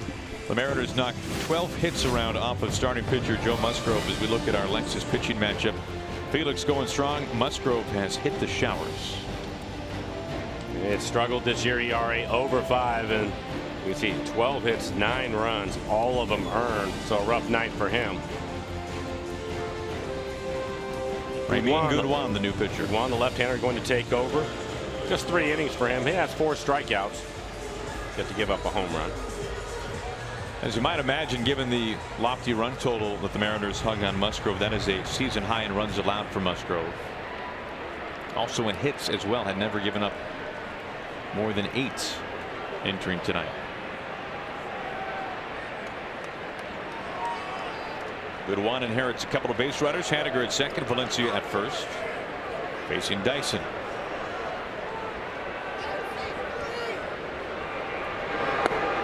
Looking at strike 1.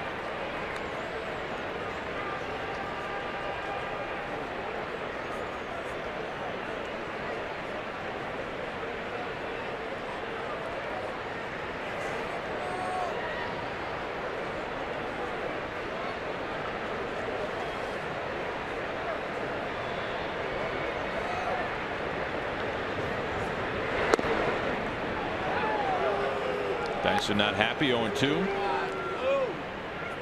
Pretty good fastball at 96 miles an hour.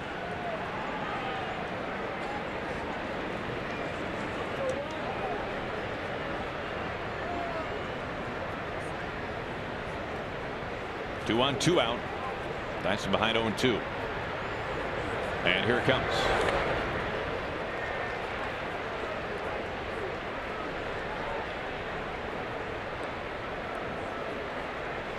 Mariners have scored in each of the last 3 innings. Gambled a couple of base hits, a leadoff home run here in the 4th.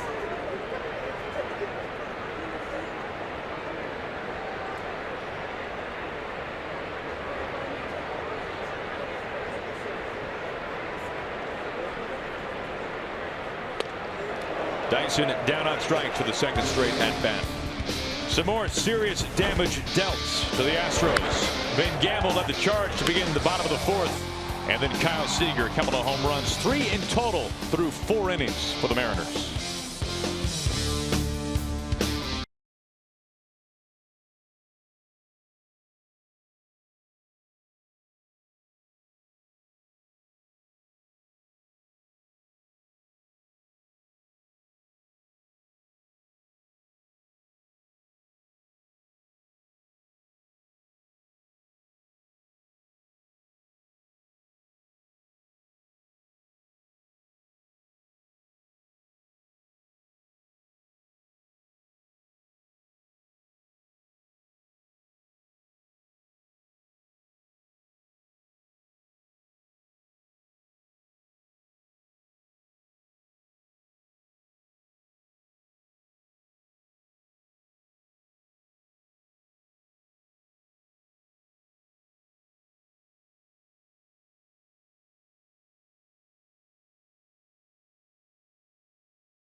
Take here at the Ford Sports Desk, wondering where you were cheering on the Mariners tonight on this gorgeous Northwest evening. Let us know. Matt out here at Safeco Field celebrating with Anthony for his birthday. Happy Felix Day back to you guys as well. And then we've got this one from Jesse. We're just here for the Dippin' Dots. I understand the sentiment. That's the hashtag to use, Where I Root, presented by Alaska Airlines, guys. Thank you, Angie. Alex Bregman leads off the top of the 5th for the Astros, facing Felix.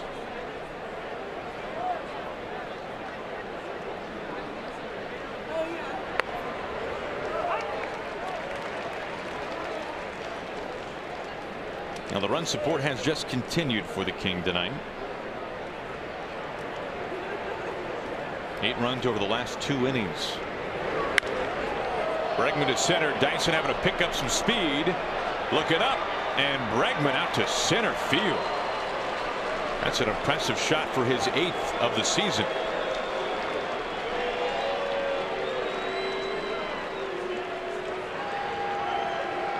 Second solo home run tonight by the Astros. Altuve the other. Houston leads the league in home runs. It's on a curveball, 80 miles an hour right in the middle of the plate. He barrels it up.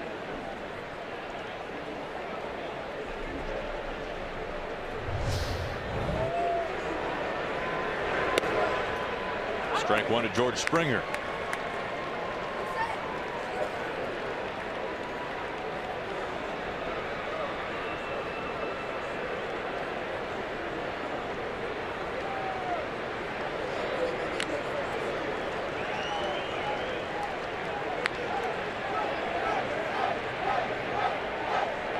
Felix with 5 strikeouts so far tonight.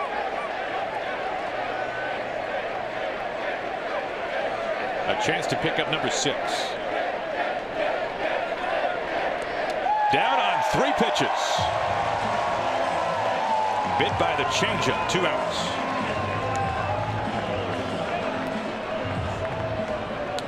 We were talking about it earlier. Felix using his breaking ball a little bit more than his changeup, but that's a great changeup down out of the strike zone, especially when he's in an 0-2 count. He wants to bury it in the dirt to get the swing and miss, and that's exactly what happens.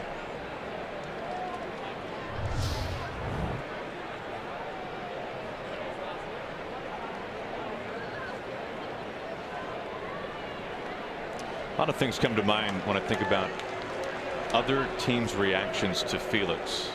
One of the many, Mike, is that Felix is one of the only guys in the game, maybe the only guy in the game, that opposing hitters refer to by his nickname. When they say, well, then of course tomorrow night we got to face the King. We got to face King Felix tomorrow night. I mean, who else are they saying that type of thing about? I mean, it has stuck not just here in Seattle, but around the entire. I can't think of anybody else. No.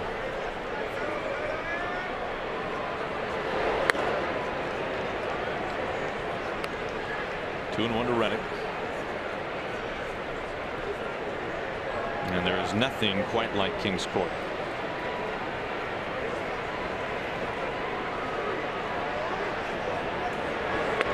It's been a while, and as you might expect, pretty big section today for King's Court. I'd say so. Yeah. Good to have him back. It's 3-1. Reddick swinging. And to left center. Dyson have to track this off the base of the wall. Reddick into second base, his first hit tonight. 2-out double. We'll take a look at our Geico this date in big league history. We take you back to 2008 on this day. And this one surrounds the King. First grand slam in interleague history by an American League pitcher. Coming against the Mets. I don't know if he talked about that much afterwards, Mike. He was pretty proud of it. I believe it was off of Santana, and I think it was a right center. It was. Grand slam. Opposite field power for Felix. Altuve rolls over to Segura. Low throw. Valencia able to handle it on the backside. That is not an easy pick.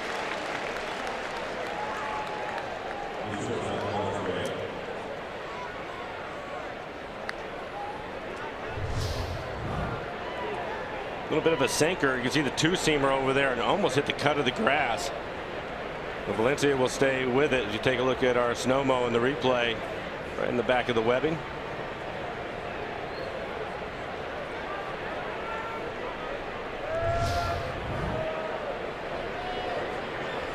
Two outs. Reddick now at third base for Correa.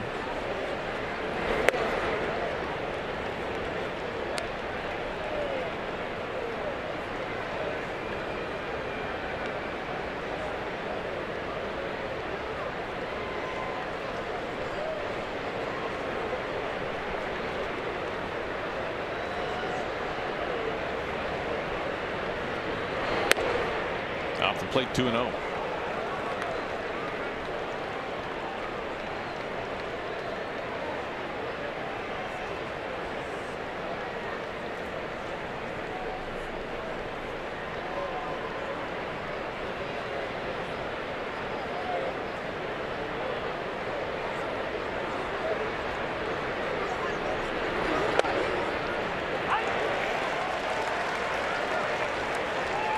Correa maybe not too pleased with that call. 2 balls and a strike. Astros cleanup hitting shortstop, batting over 300. Felix wasn't going to give in to him. That was a changeup.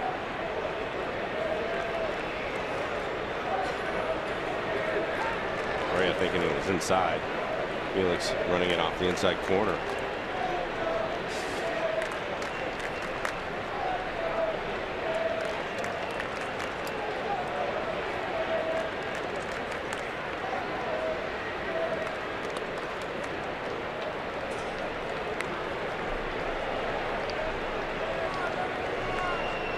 There have not been many 3-ball counts tonight for Astros hitters. This is one of the few. As McCann is on deck. A couple of strikeouts tonight.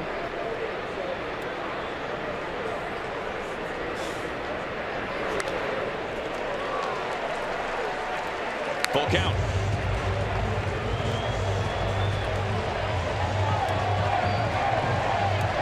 Felix with 2 strikeouts in the second, another 2 in the fourth.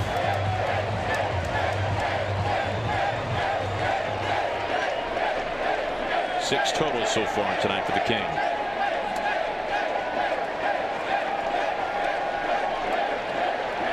It's 3-2.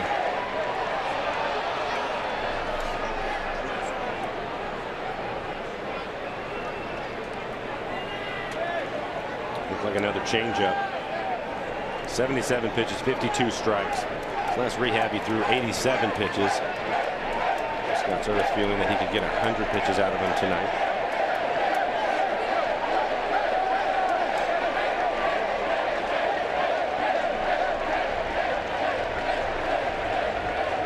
Felix is 3-2. Correa to center.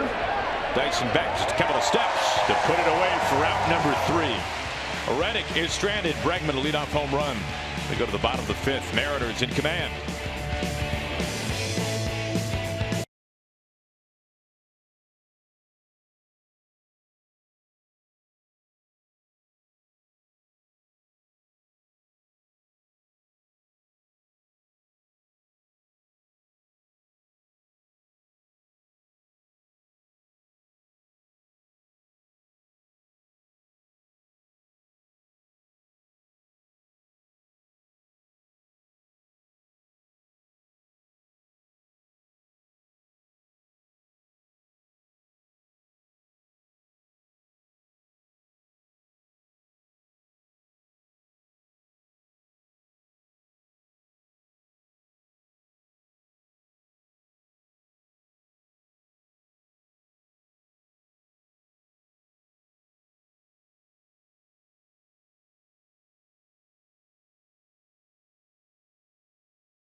After the King has completed 5 innings tonight. Mariners leading at 9-3 as we take a look now, Mike, at our Columbia Bank difference of the game. And how about this mash for Mike Zunino? That looked like it was a changeup. It was down in the strike zone. Right at the knees, but in the middle of the plate. His 10th home run of the year, 33 RBIs, 29 of those in this month.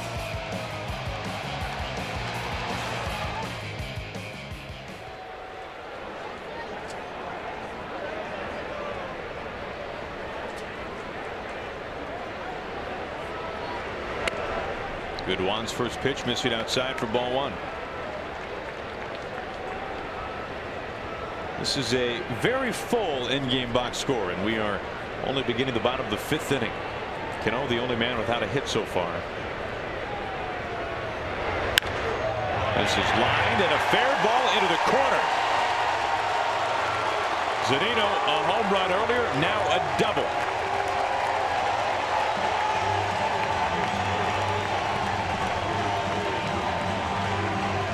Mike, the home run was on the first pitch, this one on the second pitch. Staying aggressive is one of the things that I've really liked about Mike, and get the barrel to it. Talked about the narrow feet, being more upright with his stance, gets him moving forward to the ball and generates a lot of power doing that.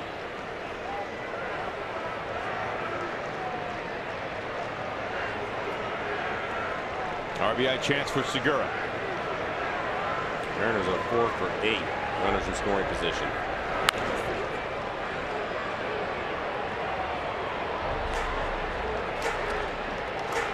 We hear the phrase from time to time, well, you know, I just want to go up there and be ready to hit. And this idea of being able to swing early. But for some guys, that obviously is easier said than done. There's a lot of different reasons for it. And I think for Mike, when he wasn't doing that, it was because he, even though that was his thought process, he wasn't in position. His body wasn't in a position to swing at pitches that maybe he thought he would normally be able to handle. Aggressive base running, too. He takes third easily. It'll be a wild pitch. Get too far from McCann, but Mike decides to go. And as being a catcher himself, he understands how difficult this play would have been. Hey, when you're hot, Mike. That's it.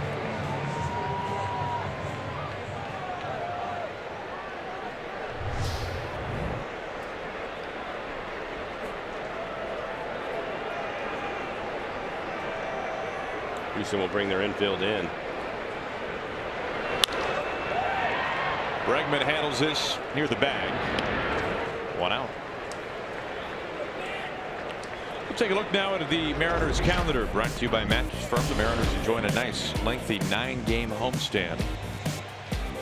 Fireworks tonight. Turn back the clock night tomorrow night. Second chance Father's Day on Sunday. Day off. Then the Phillies coming to town. Some interleague play. Day baseball on a Wednesday. Mariners won't be gone for long. Just 3 games down to Anaheim.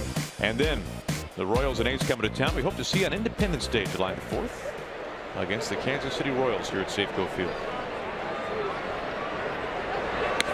Infield in for Gamble, who takes ball 1.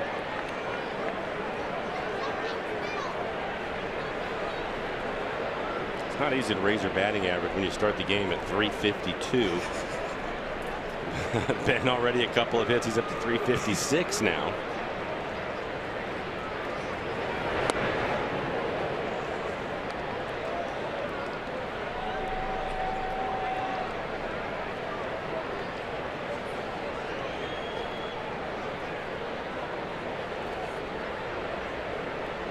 Zunino at third. 1 out.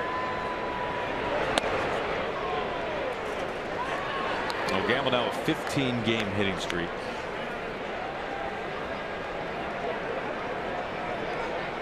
Hits in 24 of 25, and already with his own cheering section.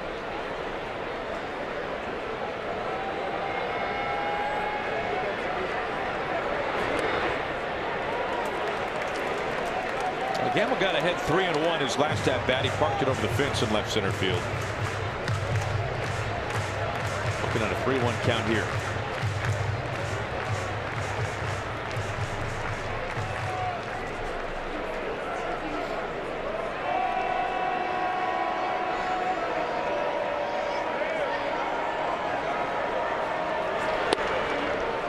Full count.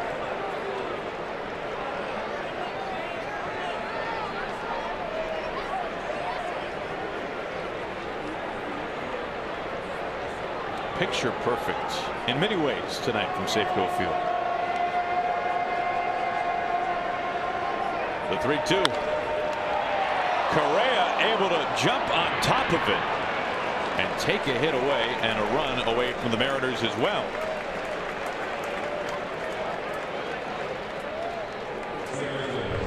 That's just poor luck for Ben. He squares it up again. Hits it hard on the ground. Correa barely takes a step and a dive to keep it on the infield.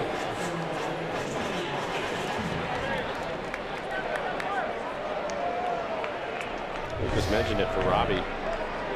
One that hasn't had a hit in the lineup. It's been a good time for a base hit. 2 outs, a man at third base. That's Mike Zunino. Mariners have 3 home runs so far tonight. Cano had 2 in last night's game.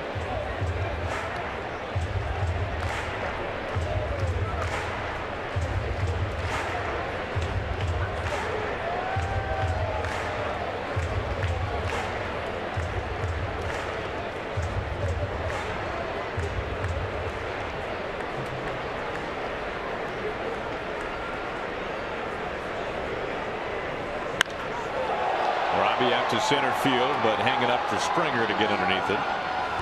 And he does. Round number 3. Zunino stranded 90 feet from home. We've completed 5 from Safeco Field.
turn.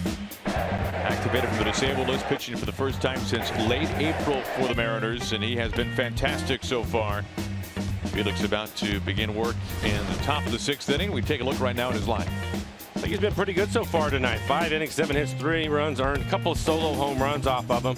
One on a changeup, the other one off the curveball. Just 1 walk, 6 strikeouts for him. That's a good sign. 78 pitches. 53 strikes out of the 78 pitches. I need a smaller cake. I was going to say, this is is there a miniature version available? That's pretty aggressive. One for him to grow with.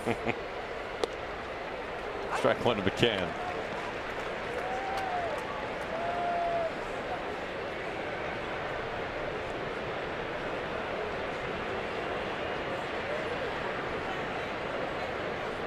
Mariners have the shift on for McCann.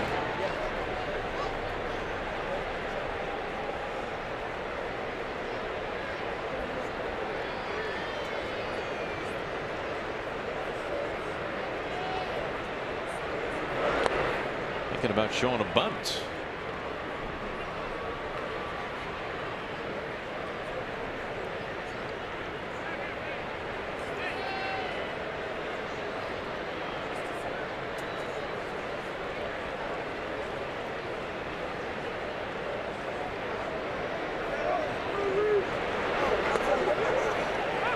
Puts that pitch in for strike 2.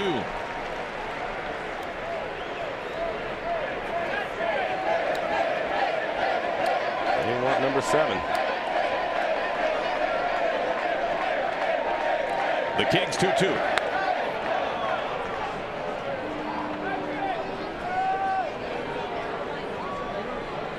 Carlos Beltran on deck. Double and also a ground out tonight.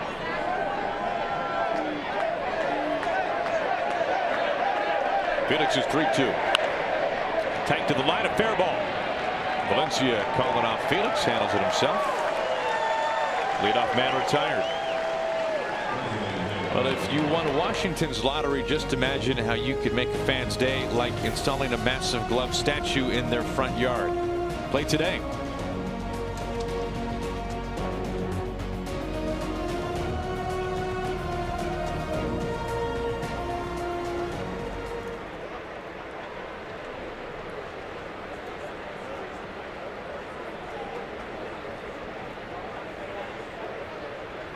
One up, one down for Beltran.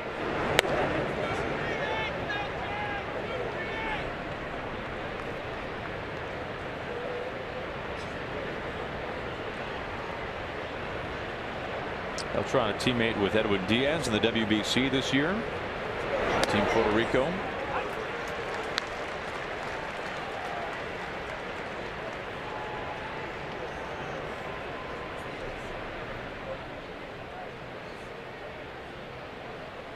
Felix 2 outs away from going to full 6 tonight.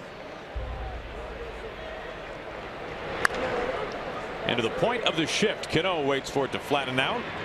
2 down.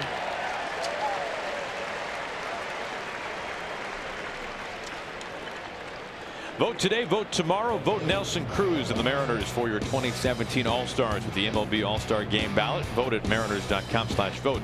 And catch all the excitement of the 88th MLB All-Star Game presented by MasterCard on July 11th. Couple of ground ball outs. Begin the top of the 6th inning. Marwin Gonzalez about to dig in for the Astros. 9-3 Mariners. Tonight, game 1 of 3 Mariners and the first place 50-win Houston Astros, the first team to 50 wins this season.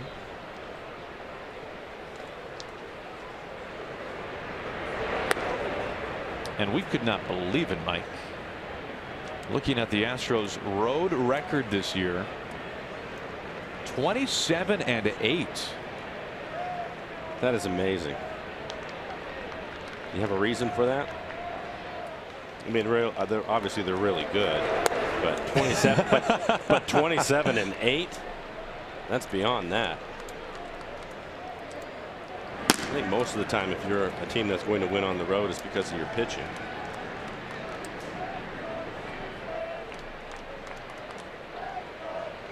It's absurd. That was James Hoyt getting loose in the bullpen. At one point this year, Jose Altuve was truly, and this wasn't that long ago, hitting in the neighborhood of 500 on the road. Now those numbers have come down a little bit. He's now hitting 389 on the road, but he had very extreme home road splits. Not that it is all Altuve. That is giving him too much credit, although he is one of the best hitters in the game. He's not solely responsible for 27 road wins. This is a team that has scored a ton of runs on the road. Altuve, one of the best. Mariners fans know that well. Seager having to get back towards the bag with a backhand off one leg, and Gonzalez too quick to first base. 2-out infield single.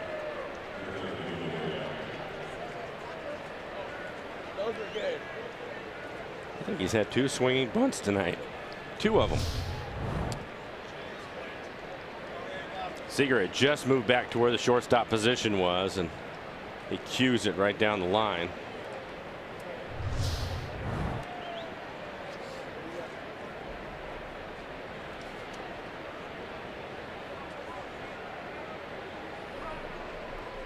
I'll tell you, there has been some equipment issues when Gonzalez has reached base. This has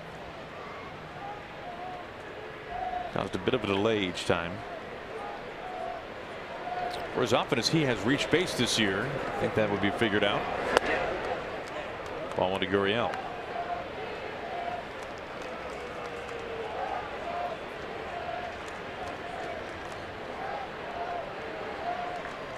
The other swinging bunt was Springer. It wasn't Gonzalez. He had a solid base hit earlier. Now Springer had that one that just died in front of Mike. Right. 1-1. We have heard Jerry Dipoto talk about this, the importance of his bullpen getting their first outs of the game in the 7th as opposed to in the 6th. Right.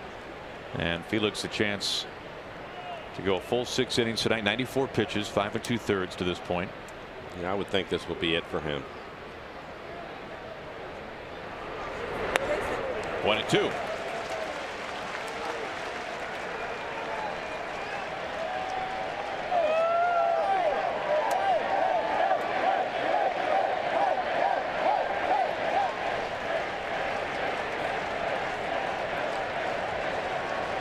Felix back on the mound tonight for the Mariners for the first time since the end of April. His 1-2 to Seager. What a way to cap it for the King.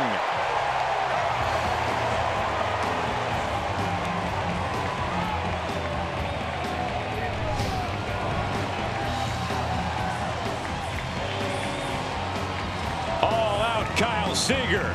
Felix fired up as we go to the bottom of the 6th. Nelson Cruz, then Kyle Seager, Mitch Haniger, all coming your way as we go to the home 6th.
Beautiful weather for this entire weekend series. Mariners and the Astros. Mariners homestand up to a fine start. Felix is done for the night. As you expected, Mike. 6 innings, just under 100 pitches. Has been buoyed by some pretty good offense as well, as Nelson Cruz leads off the bottom of the 6th. Yeah, and I think that was important. Give him some run support. Gallardo getting loose in the pen, but I thought Felix looked good. His fastball again at 92 miles an hour. Used his changeup, a lot of curveballs tonight, a few sliders. But I think quality start for him. First time out against the #1 offense in the American League. He should feel good about it.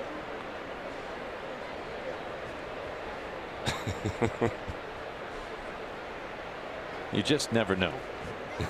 You really don't. The 1-1. Cruz the opposite way. This has got some steam coming out from it. Reddick to the track. Out number 1. Now they're looking for that elusive 15th home run of the season.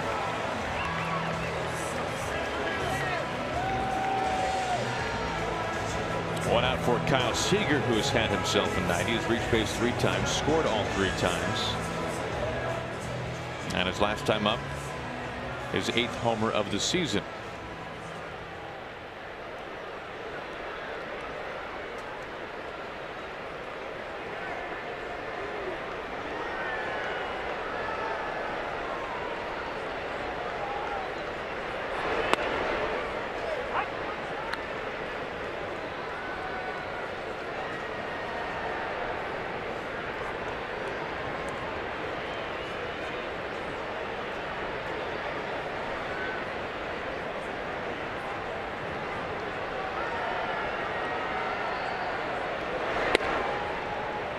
Seager behind 0-2. Another good fastball at 96. A good one has taken over for Joe Musgrove, who could not escape the 4th. He gave up 9 runs over 3 2/3. His ERA went from 5.09 to 6.01 tonight.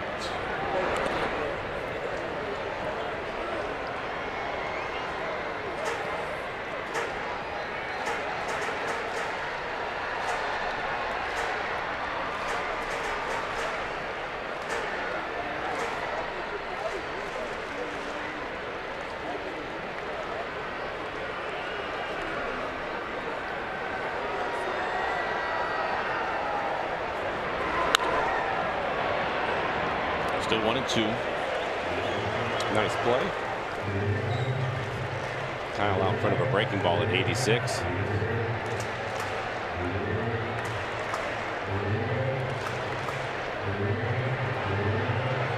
There are a few things, Mike, I enjoy seeing more from this Mariners lineup than dipping into the opposing bullpen game 1 of a series. Early. Yeah, I agree.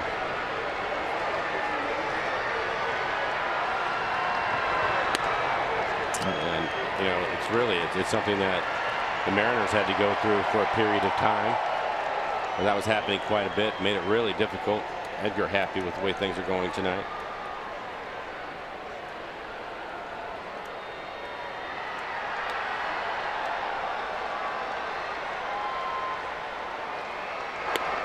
And that's something that I think that Scott certainly thinks about, but I think most don't think about it. But a loss in the first game of a series, when you've had to go through your bullpen, has an effect on that 3rd game of the series. It always does. And the players are aware of it too. Altuve scampers to his left. 2 outs. This copyrighted telecast is presented by authority of the Seattle Mariners and may not be reproduced or retransmitted in any form. And the accounts and descriptions of this game may not be disseminated without the express written consent of the Seattle Mariners.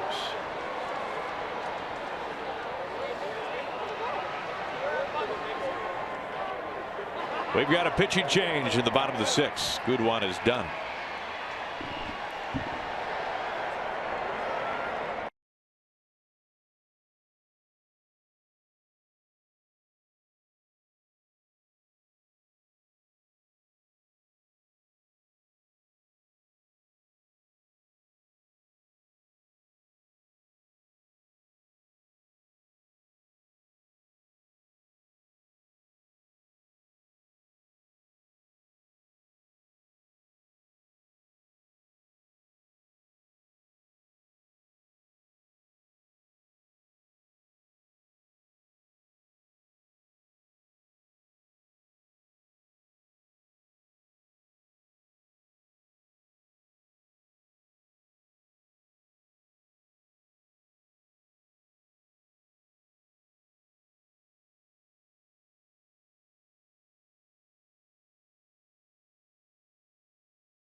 Darvish against Tanaka. It was the first time in the majors that they had ever faced each other, and it lived up to its billing. Darvish with 7 scoreless innings, Tanaka with 8 scoreless innings, but the game would go to extras, and the Yankees would end up walking it off in the bottom of the 10th. We'll get you back upstairs now to Aaron and Mike, guys. Boy, thank you, Ange. What a great matchup that was. James Hoyt, the new pitcher, up on the mound for the Astros. Hoyt working an inning and 2/3 yesterday, but pretty efficiently, 20 pitches.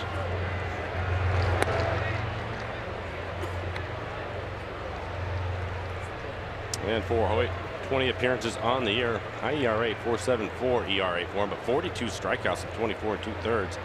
It's impressive. Opponents need 250. He's given up 4 home runs. Fastball right around 93 miles an hour as a slider and a split. Nothing to Haniger. Mike, you were talking about the impact of getting into the bullpen day 3 or day 4 like we saw in the Tigers series. And simply the fact that those bodies those arms out in the bullpen start to get a little tired. Some of them might not be available. Well, that's exactly right. You're looking at Hoyt. You'd mentioned that he pitched yesterday and the amount of pitches that he's thrown. He's back in there today, so he probably, if he's available tomorrow, he certainly will not be available on the last day. You start to shorten the numbers out in that pen and the options that the manager has.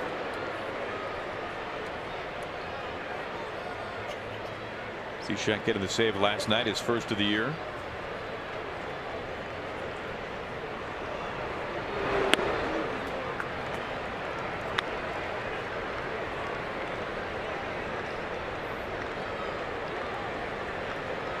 Giovanni Gallardo getting set to make his first relief appearance since his rookie season. So Carlos Ruiz giving away a souvenir. Strike 3 call. Boy, very borderline pitch. Side retired in order between Guduan and Hoyt. We've completed 6. Giovanni Gallardo coming on for the Mariners.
The return of the King, but we knew that it would not be an easy task for Felix facing the best lineup, the best offense in baseball. But Felix, a quality start here tonight, finishing with 6 strikeouts and a lot of fun to watch. Houston #1 in average, runs scored, home runs, doubles. They pretty much have done anything that they've wanted this year. So for Felix's first time back, I thought was really good.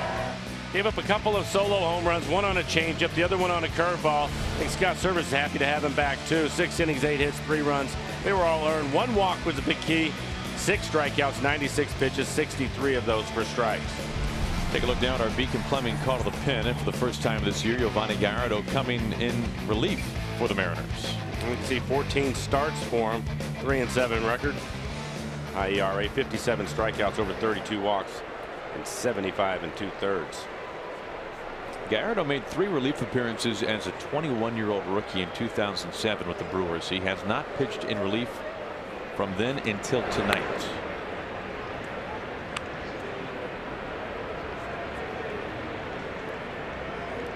He faces Alex Bregman, who homered his last time up. Home run out to center field. For Gallardo, his fastball has been 91 to 94 miles an hour. Typically, he will pitch at the top of the strike zone.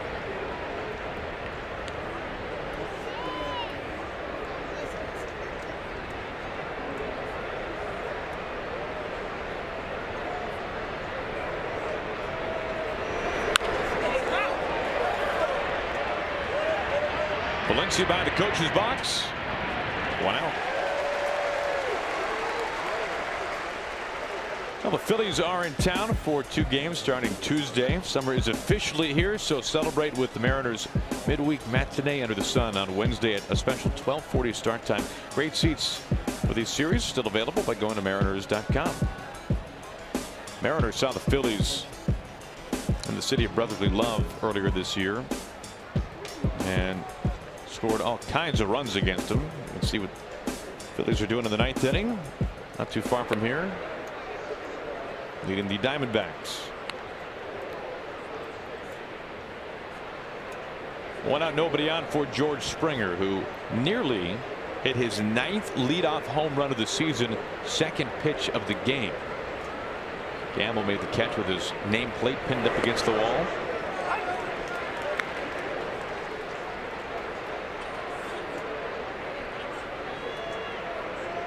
Springer, former first-round draft pick out of the University of Connecticut.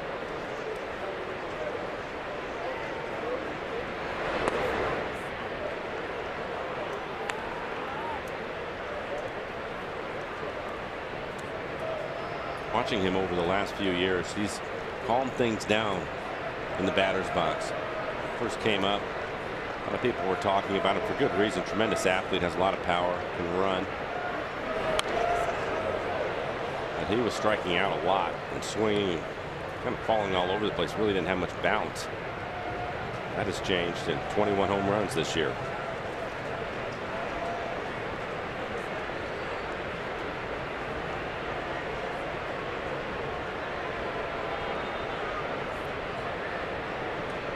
Gallardo's 2-2.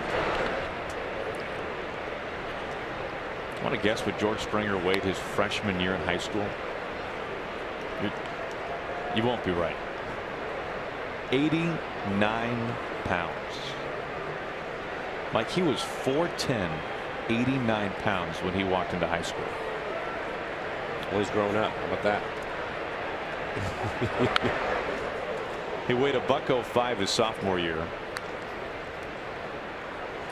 Nice to see Reddick on deck. I asked him, okay, well, how'd you go from that to this? What's he weigh now? That's a good question. What do you think? It'd be 180 something, right? Am I off on that? I would think that he's 190 okay ish. High target from Zunino. He said he started to get really hungry his junior year in high school. That'll work. He obviously also hit the weight room. Springer, the guy famously on the cover of Sports Illustrated a few years ago, where SI took the gamble saying that the Astros would be the World Series champions in 2017. With him on the cover. With him on the cover. So if they do win it, SI called it.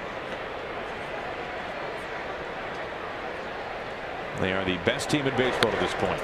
So then if they don't, is it a jinx? Ooh, I had not thought of the glass half empty angle yet. But it's a good point. Well, can you have a jinx like 2 or 3 years removed? I guess if they don't win it, you can make the case. Why not? They're the best team in baseball so far, according to their record.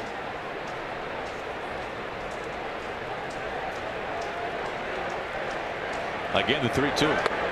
Strike 3 call. 9th pitch of the at-bat.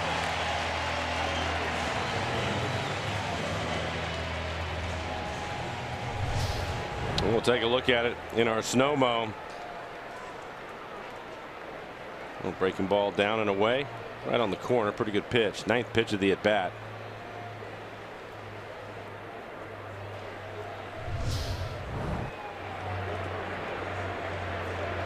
2 outs for Josh Reddick.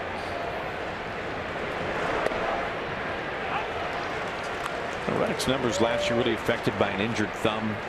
Traded to the Dodgers at the deadline along with Rich Hill.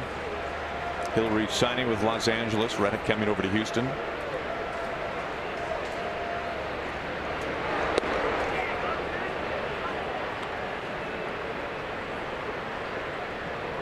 But aside from that brief stint in the second half last year with the Dodgers, he's been in the American League his entire career. Drafted and developed by the Red Sox, then being traded to the A's. Dyson quickly coming in, but playing on a hop. Second hit tonight for Josh Reddick. He comes with 2 outs in the 7th.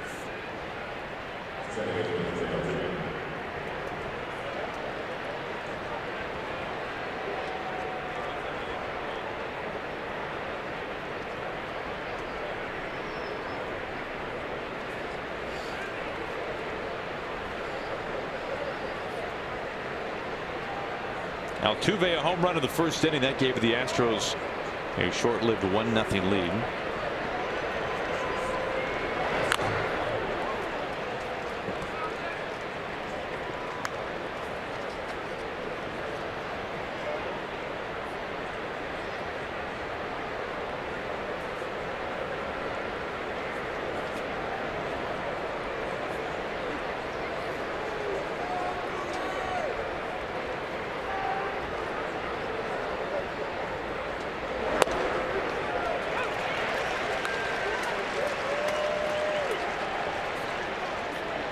Gallardo working in back of Felix. 3 runs over 6 innings, 6 strikeouts. Kings Court cheering on Giovanni Gallardo, working in relief for the first time this year. The 0-2. Zunino's throw to get Reddick a little high. 4th steal this year for Reddick. Well, 9-3 in the 7th. Not paying much attention to him. Sure that Reddick went on his own.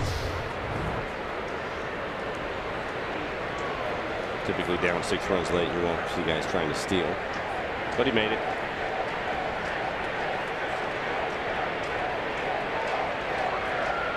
The 1-2.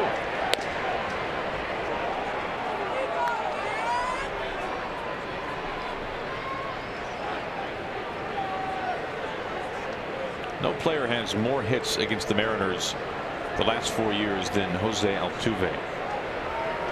That time frame since the Astros, of course, joined the American League West.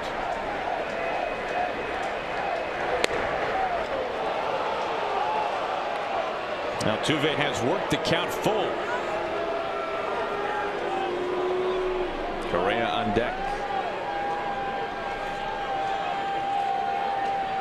2 outs, Reddick at second.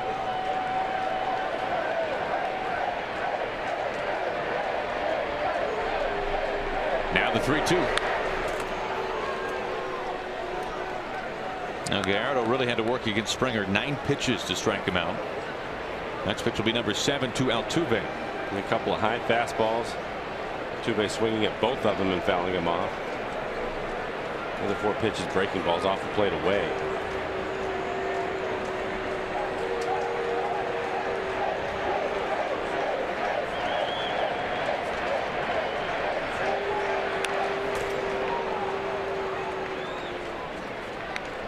Gallardo with a good fastball tonight. 94 right on the inside corner.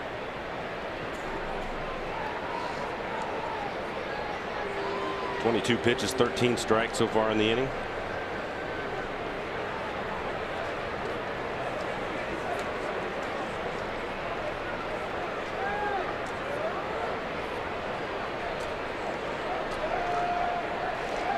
Well, Gallardo now giving Scott Service some length in the bullpen.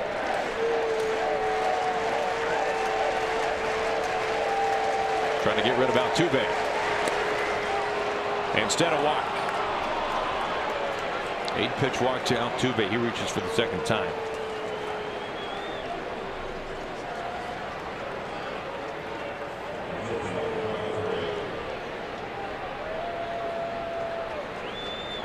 Six-run lead for the Mariners. 2 outs and 2 on. Carlos Correa striding to the plate.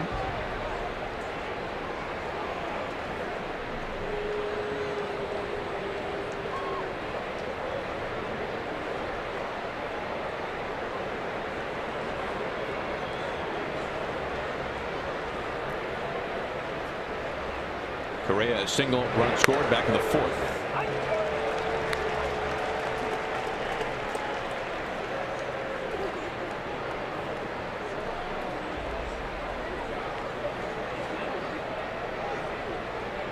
Reddick at second, Altuve at first after the walk.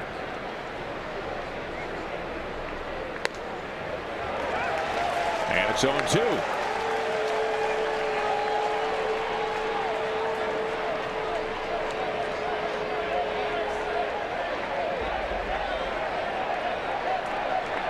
Gallardo trying to send this one to the stretch.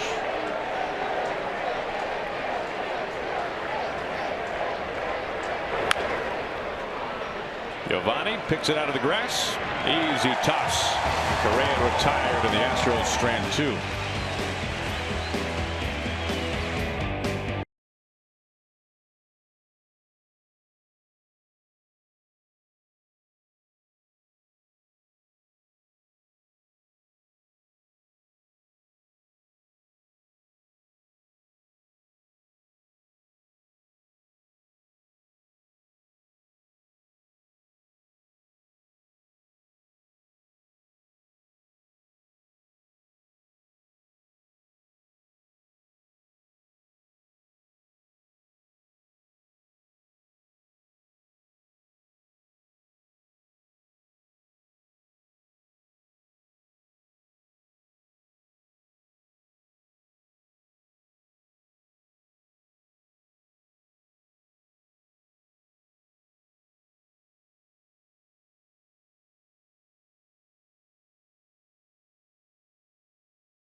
With the win from Washington's lottery. Play today. A nice crowd on hand tonight for the opening game of this 3-game series. Mariners and the first place Houston Astros. 9-3 Mariners have the lead as we go to the bottom of the 7th. Fireworks to follow this one tonight. Kings Court in session. Felix, a quality start. The Mariners with all kinds of runs, highlighted by a 9-batter, 6-run 3rd inning. 3 home runs for the Mariners tonight. And you've seen Gamble, Seager, and Zunino all go deep. Valencia 3 for 3.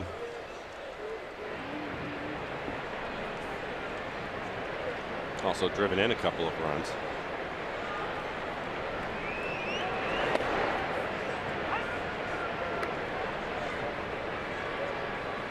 For Danny, a chance for his 4th 4-hit game of the season.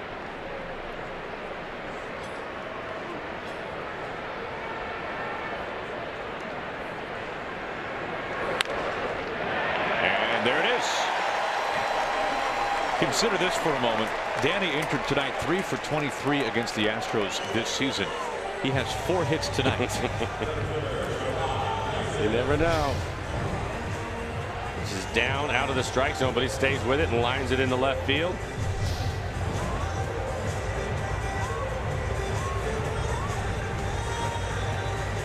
Good night. A lot of Mariners having a good night.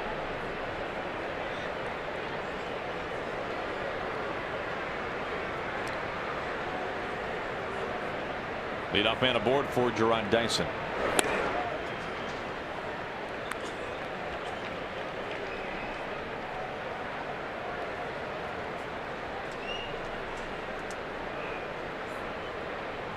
Dyson punched a double off the wall in right field in the second inning that tied the game up. The Mariners have not looked back since.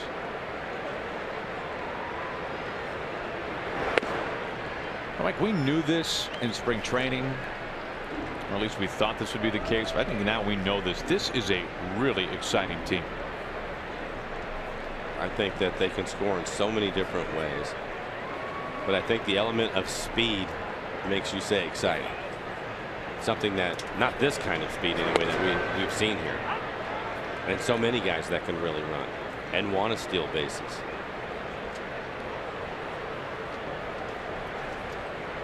Gamble, Haniger will run. Mater wants to run. Heredia, of course, Dyson.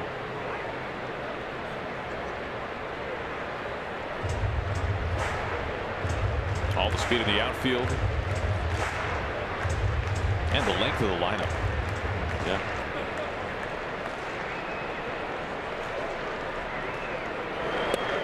Two and two. Heredia played last night. Picked up a base hit, an RBI, and scored a run.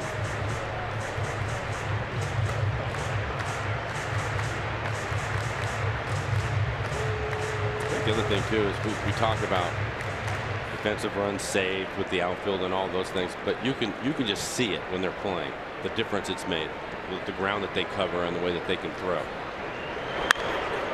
Lined into right field. Reddick sliding to cut it off. Valencia hustling into third base. He'll stop there. Gerard Dyson's second double out to right field. Mariners have two in scoring position. It's like an off-speed pitch. It is a little breaking ball for Dyson. His second double of the ball game. Does a nice job of keeping his head down. This pitch probably down out of the strike zone. So that's two base hits on pitches down out of the strike zone here in this inning. Is this why Dyson never bunted in college? A couple of extra base hits. Hard to argue with him. Speaking of extra base hits, 3-run homer, a double. Infield in.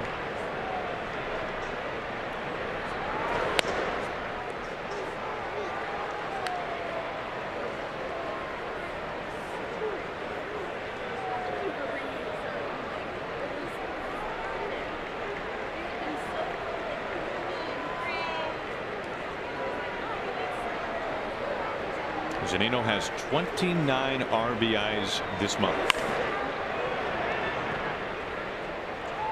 Aaron, I'm wondering if maybe somebody in Houston's dugout heard you earlier, because here is Mike hitting. Normally you'd have the infield all the way in. The right side of the infield is in. The left side about halfway. Well, those extra couple of feet back will protect from that 113-mile-an-hour exit velo off Mike's bat. Every little bit helps, I'm sure.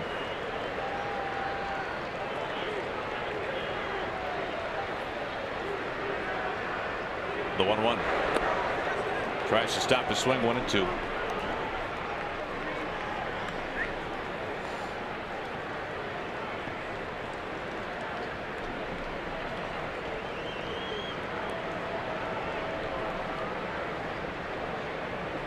James Hoyt, the second reliever tonight, used by A.J. Hinch. Musgrove could not get past the fourth, tonight's starter. Nobody out, two in scoring position for Zunino.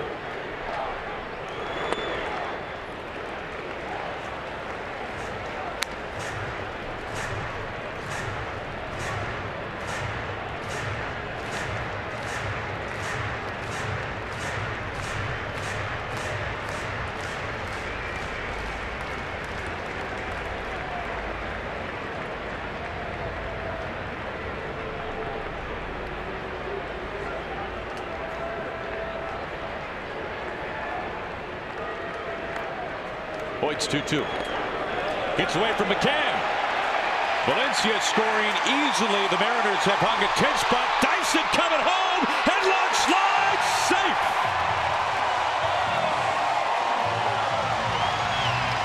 That speed will kill. 11-3 Mariners.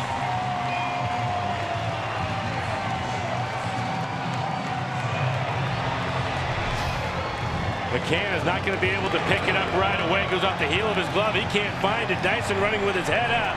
Decides to go. Thought it was going to be a close play. I don't know, Aaron. I think he might be the fastest cleanup hitter I've seen. Clearly he's safe. Wow.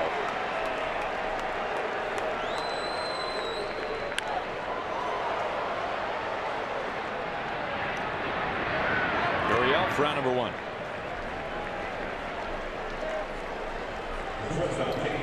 We were talking about this team being exciting to watch play.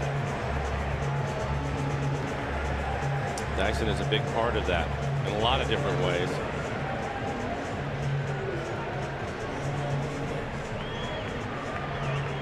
Two runs coming home with a wild pitch. 11 runs on 15 hits.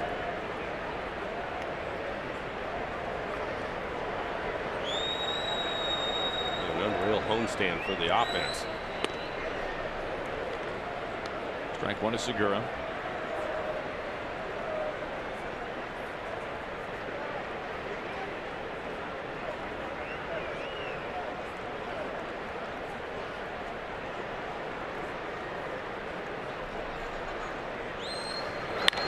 Segura with a smack into center field. Springer off his glove. Segura not at full speed as he trots into second base. Still coming back from the ankle injury. Segura's second headed double.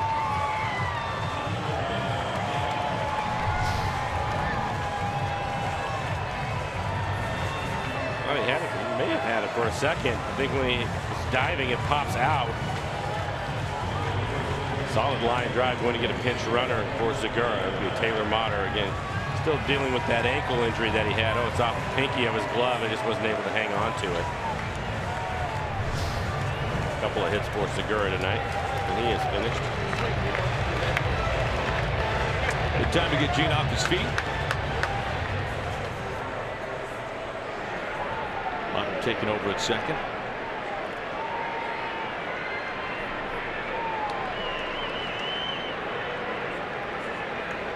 First pitch to Ben Gamble.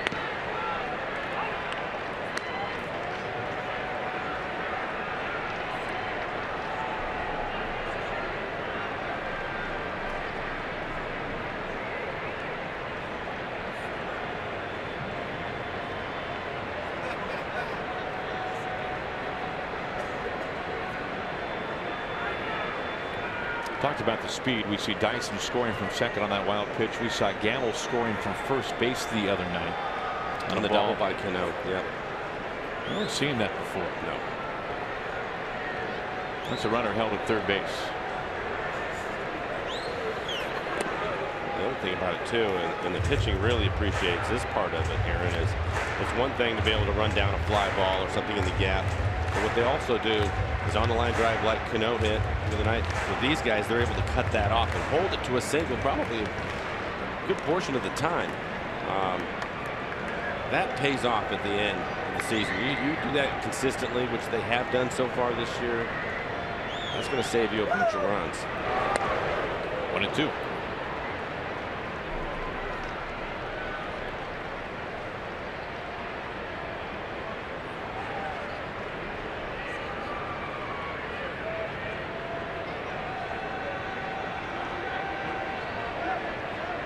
Eleven runs on 16 hits for the Mariners tonight.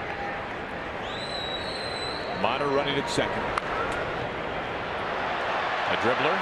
McCann with a bare hand on first base. 2 outs. Motter into third.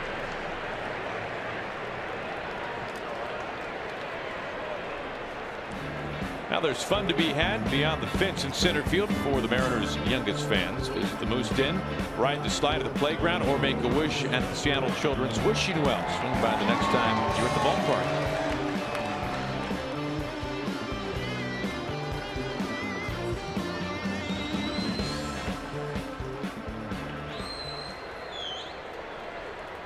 Two outs. Motter at third for Robinson Cano.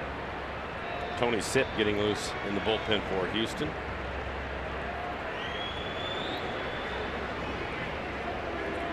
Another left-hander for A.J. Hinch.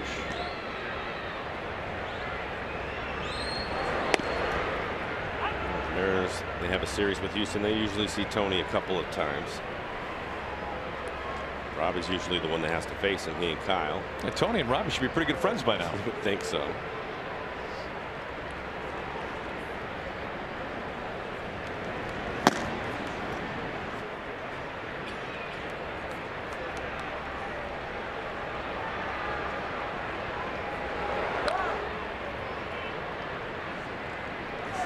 On this point, worth revisiting for the Astros bullpen. Hoyt, 26 pitches now tonight, 20 yesterday,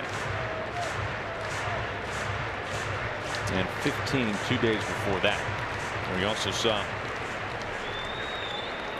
Uduan, who was just called up today, worked 2 innings, 27 pitches. The other left-hander besides Sip in the Astros bullpen. All of this in back of Joe Musgrove, who went 3 2/3 in the start. Got hammered to the tune of 9 runs on a dozen hits. This gets away from McCann. Motter coming down, and Motter is safe. 12-3 Mariners. Third run to score this inning on a wild pitch. Again, being aggressive on the bases.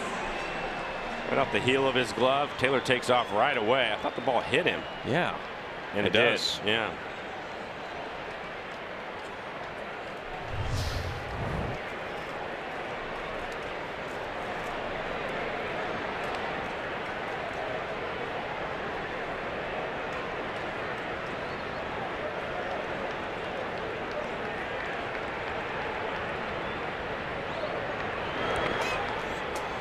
Two balls and 2 strikes. Hoyt, by the way, has equaled his season total of wild pitches in this inning, resulting in 3 runs. The secretive workers of the manual scoreboard trying to make sure that they are keeping up with things tonight. There you go.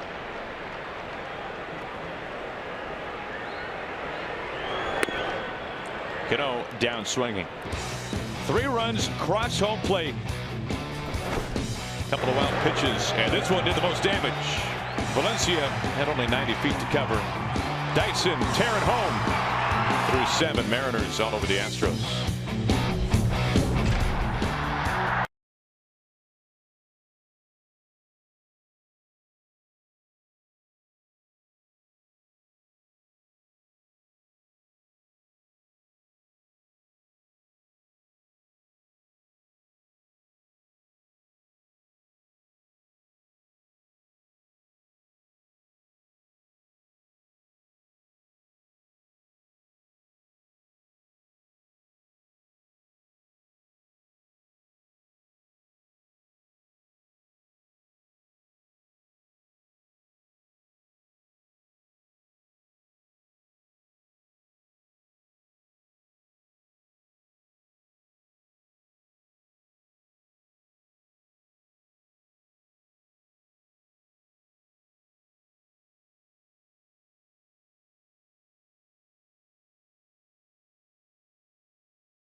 Hi everybody, Angie Mentink here at the Ford Sports Desk, and some people come to the game of baseball a little bit late in life, rather, like Nolan's friend here. Her first baseball game ever. I'm guessing just by that picture that she's at least 17. That's the hashtag to use, Where I Root, presented by Alaska Airlines. But guys, better late than never, right?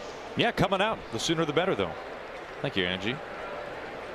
Brian McCann leads off the top of the 8th. Giovanni Gallardo working his 2nd inning after Felix spun a quality start tonight. To the only man on the left side. Seager is there to handle it cleanly.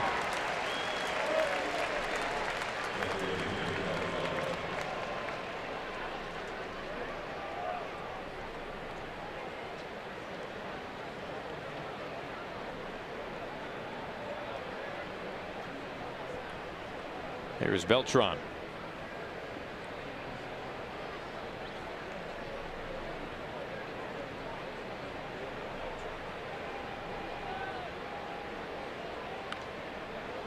A pretty exciting day around Safeco earlier this afternoon as Evan White, the Mariners' 1st overall draft pick, was here at the ballpark today. Had a chance to get out on the field, take a little batting practice. Mike, first baseman from the University of Kentucky. I can't imagine. Just thinking about it today when he was out there, and probably thinking on his flight to Seattle, and putting a uniform on and walking out there with a bunch of big leaguers and getting to work out. I remember, I can't remember what year it was, but when Alex was the #1 pick and he came out as a high school, and that was the first time I've ever seen that, where the high school kids. I was wondering when that started. Yeah, that was the first time that I had seen it. It was with Alex, but I was just thinking with Evan, he had to be nervous. How could you not be, right? Line drive pulled fair. Haniger chasing after it. 2nd double tonight for Carlos Beltran. Along the lines of #1 picks, we'll take a look at our Who Am I, presented by Heritage Distilling Company's VSB. Okay, graduated from Kennedy High School in Burien, Washington. Drafted #1 overall by the Astros. Made my MLB debut with Houston 1 year later in 1977. Pitched for the Mariners 4 seasons and was an all-star in my final season. Think that one over. Some good clues there.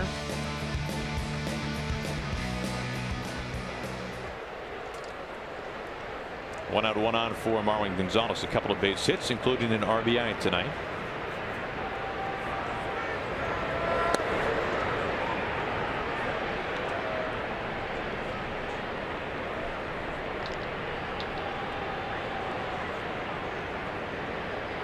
We had a chance to meet Sam Carlson, the Mariners' 2nd-round draft pick out of the Twin Cities area. High school right-handed pitcher. He was here at the ballpark a couple of days ago. It's kind of funny when He had it pretty good because he was at the ballpark in Minnesota too. you're right. He got it twice. Yeah. Once at Target Field, his quote-unquote home ballpark as a fan, and then here. Said that Joe Mauer is his idol. Really? It's pretty cool.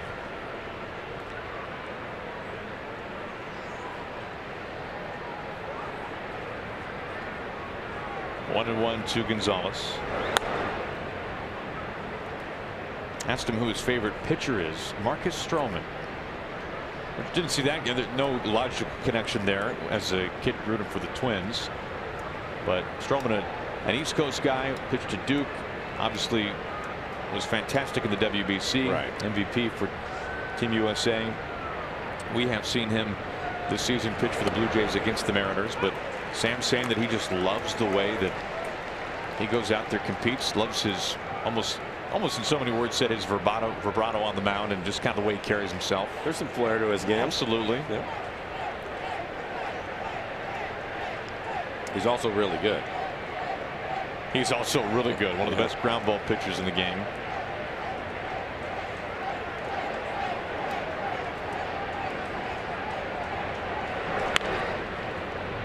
Right to Cano. Robbie's got it. 2 outs. Beltran gets into 3rd base. Talking with Carlson, one of the things that really stood out, we heard Scott Hunter, who is the Mariners' new director of amateur scouting, oversaw the draft, and they really like his changeup. And this is a pitch that's very developed, very advanced for his age. And I couldn't help but think, Mike, we saw the same thing with Andrew Moore last night. For Carlson, throws even harder.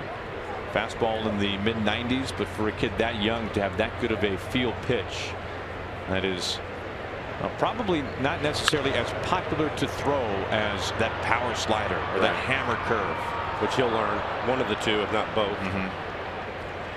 Pretty impressive stuff. And the changeup is such a field pitch, as you mentioned, especially when you're a power pitcher.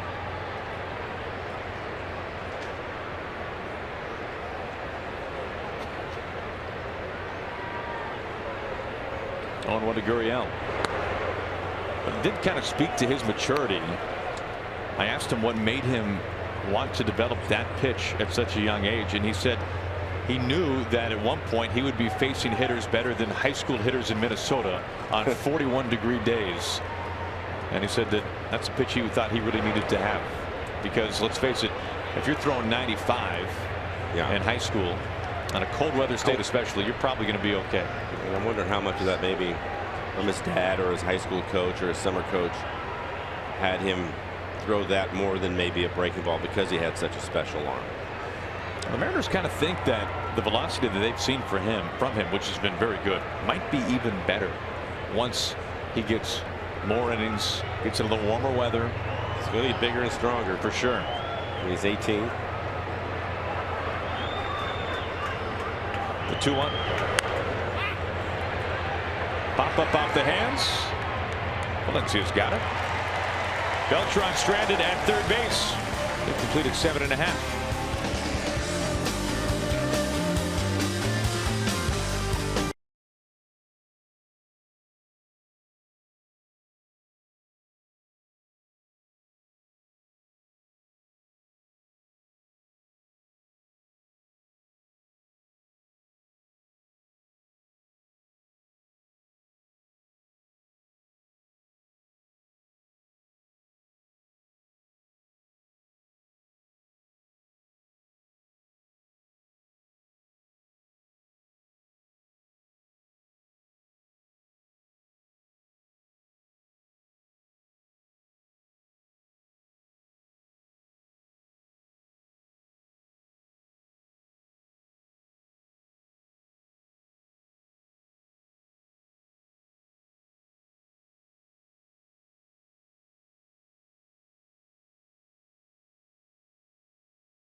Brought to you by BNSF Railway, sponsor of the BNSF Blast. By Money Tree, proud to make a donation to Mariners Care for every Mariners win. By Jack in the Box, come try the sweet or spicy barbecue bacon cheeseburger combo for $4.99, limited time only. And by CenturyLink, connecting you to the power of the digital world. Busy night around Safeco Field as the Mariners are taking it to the Astros 12-3. Felix, a quality start in his return from the disabled list.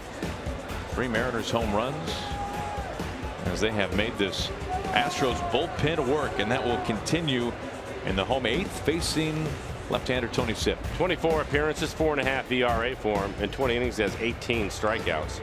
Opponent's hitting .213. He's given up a couple of home runs. Fastball right around 90 miles an hour. Has a slider and a split.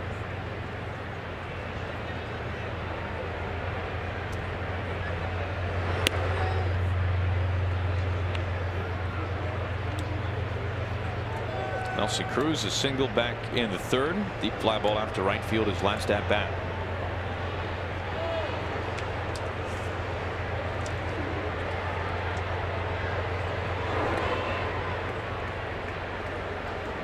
Gets ahead 2-0.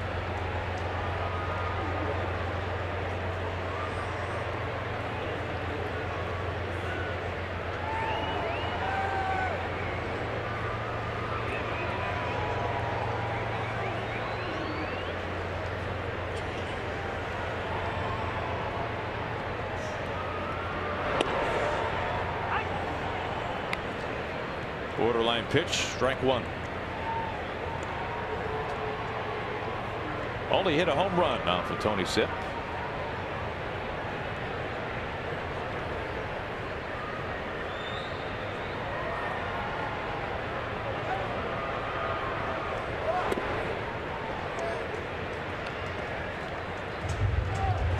Cruz will be followed by Seager and then Haniger in the bottom of the 8th. Kyle has had a good night.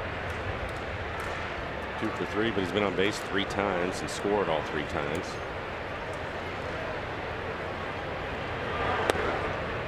Nelson Cruz, a leadoff walk.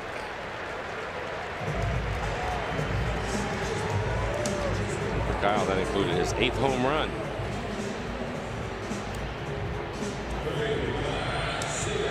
Now, worth pointing out, not to go too far back to the Evan White conversation, Mike, but for fans who are not familiar with him when he was introduced to the Mariners after being drafted in the 1st round, this is a very good defensive first baseman. A couple of Rawlings Gold Gloves in college, 3-time SEC all defensive team. Obviously a guy who hit very well. Hit nearly .375 this year for Kentucky in the SEC.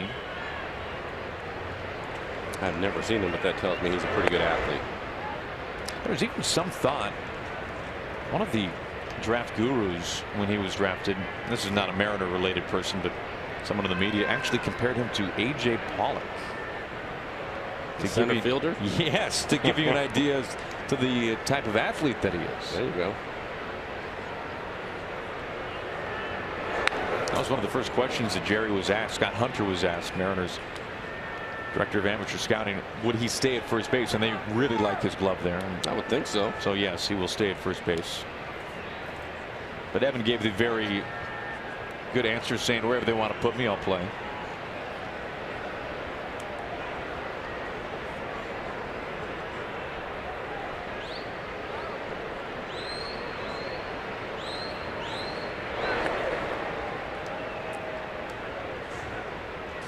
James Paxton, a Kentucky Wildcat in his college days.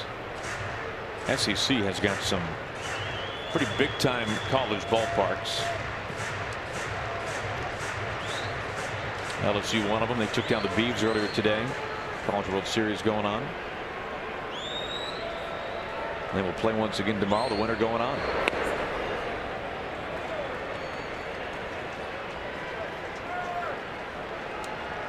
A 3-ball count to each of the first 2 men faced by Tony Sipp. A walk to Cruz, 3-1 to Seager.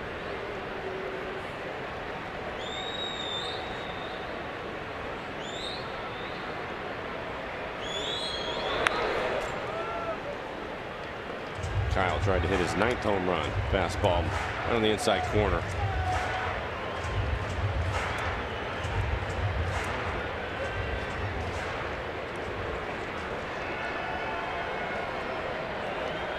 Haniger has reached base twice tonight.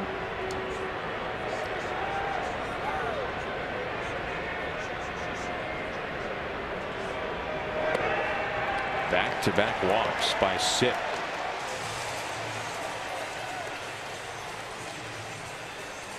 Now let's revisit some of these clues from our Who Am I here tonight. Graduated from Kennedy High School in Burien, Washington.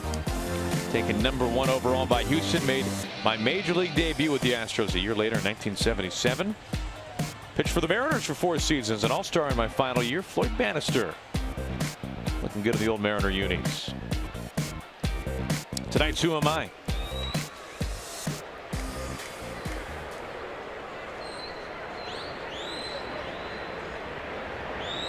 First pitch to Haniger.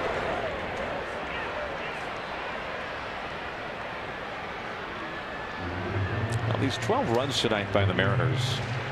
That's tied for the most allowed this season by the Astros. They coughed up 12 runs earlier this month facing the Angels. In fact, the Mariners have a chance to tie, if not set, a record for most runs scored against the Astros in terms of Mariners-Astros games.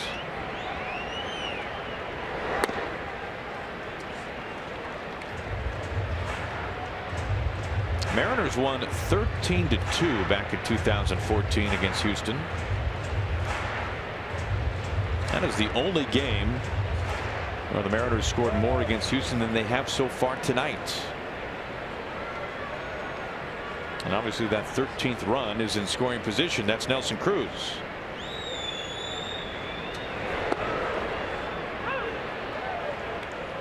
And so far tonight they are 4 for 12 with runners in scoring position. 3 home runs Scored 3 runs on wild pitches tonight. 2 of those runs on 1 wild pitch. That did make me think, Mike, what's the all-time record for most runs scored in an inning by wild pitches? Can't be much more than 3. At least for that pitcher's sake, I hope it's not.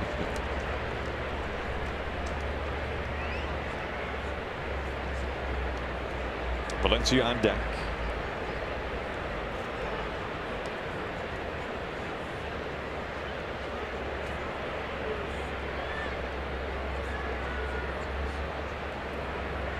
The 2-2.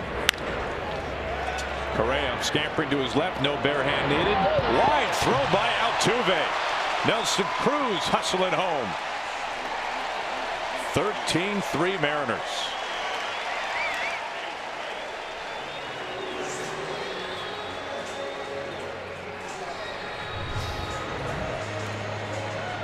Play by Correa up the middle. Going to flip it with his glove. Altuve never ended up getting the handle on it. Rushed the throw. Be fielder's choice, but in an error with the run scoring. So coming around and scoring from second base.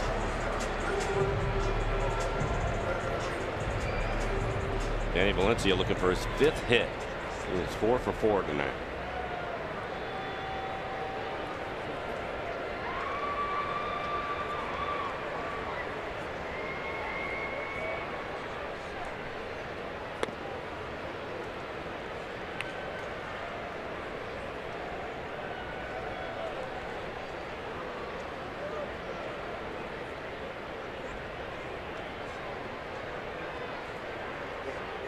So the Mariners have matched their all-time record-setting number of runs scored in a game against the Astros. Shove foul, 1-1.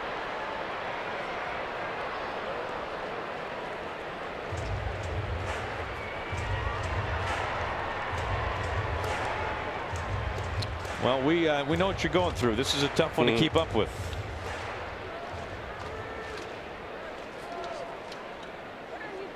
Nice work, Jen.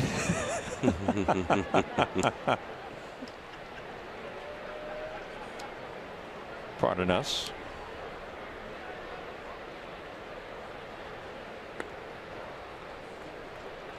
Two and 1.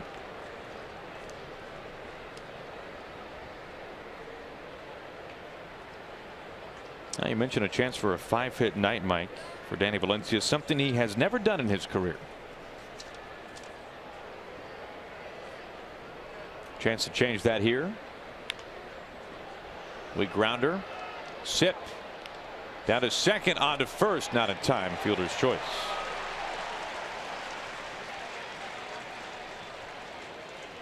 Aggressive throw there by Tony Sip. Haniger is out. Now the 4th Coors Light Silver Bullet Saturday is this weekend. The first 400 fans 21 and older in the pen during early happy hour receive a Silver Bullet Saturday t-shirt and extended happy hour pricing all the way up to first pitch.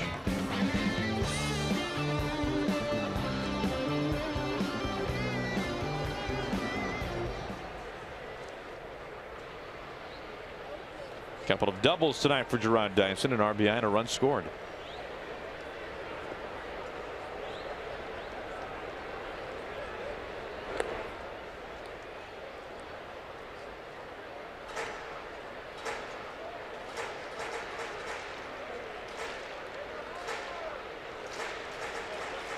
Tonight it has been the Mariners looking like the 50-win team.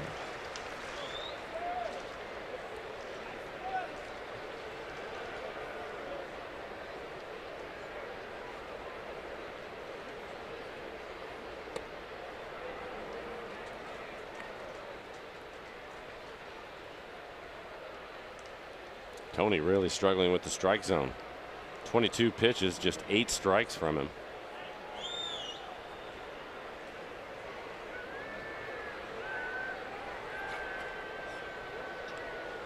Here's 2-0. Gurriel with the backhand, Sip racing to first. That ends the bottom of the 8th. We are off to the 9th. Mariners 3 outs away from a very convincing win.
Mariners winning 13-3 as we head to the 9th inning. Coming up on Mariners postgame presented by Alaska Airlines. I don't know where to begin. I don't think the Mariners got the memo that the fireworks weren't supposed to start until after the game. The offense rolling on the Astros tonight, and the return of the King did not disappoint. We'll revisit Felix's night on the mound, and we've got more fireworks. I mean, not the ones coming off the Mariners bat, but real fireworks. All that and more coming up on Mariners postgame presented by Alaska Airlines. Thank you, Angie. Alex Bregman on the first pitch. Cano backpedaled out there to make the catch very easily. Or at least so it appears.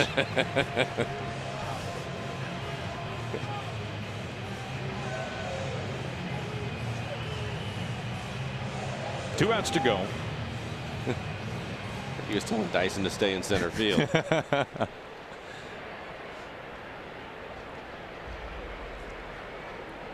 Springer for the 5th time.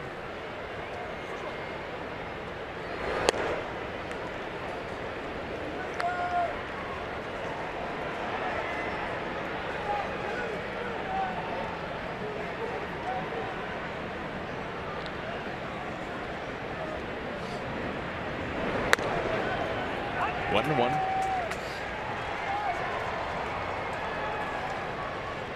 Tomorrow night, Sam Gaviglio for the Mariners. Turn back the clock night. 7:10 the first pitch.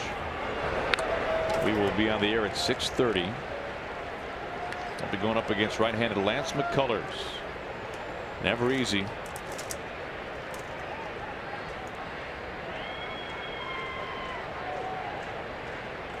Second chance Father's Day on Sunday here at the ballpark.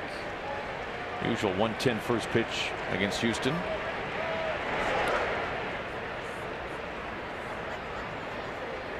It'll be a day off on Monday for the guys, and then the Phillies coming to town, some interleague play,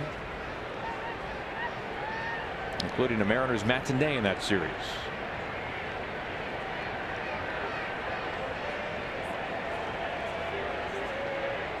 High target from Mike, the 2-2. Right back to Giovanni's glove. 2 outs.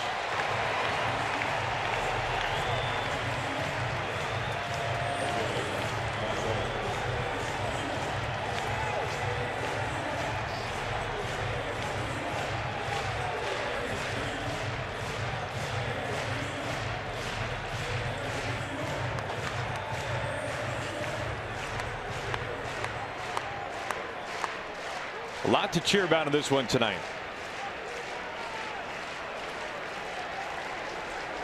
First pitch to Reddick.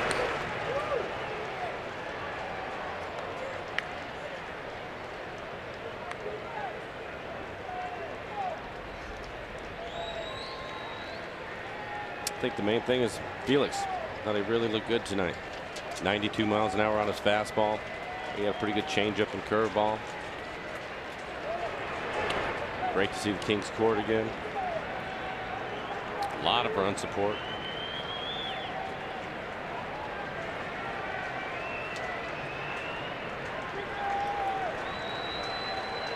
Sticking around for fireworks tonight.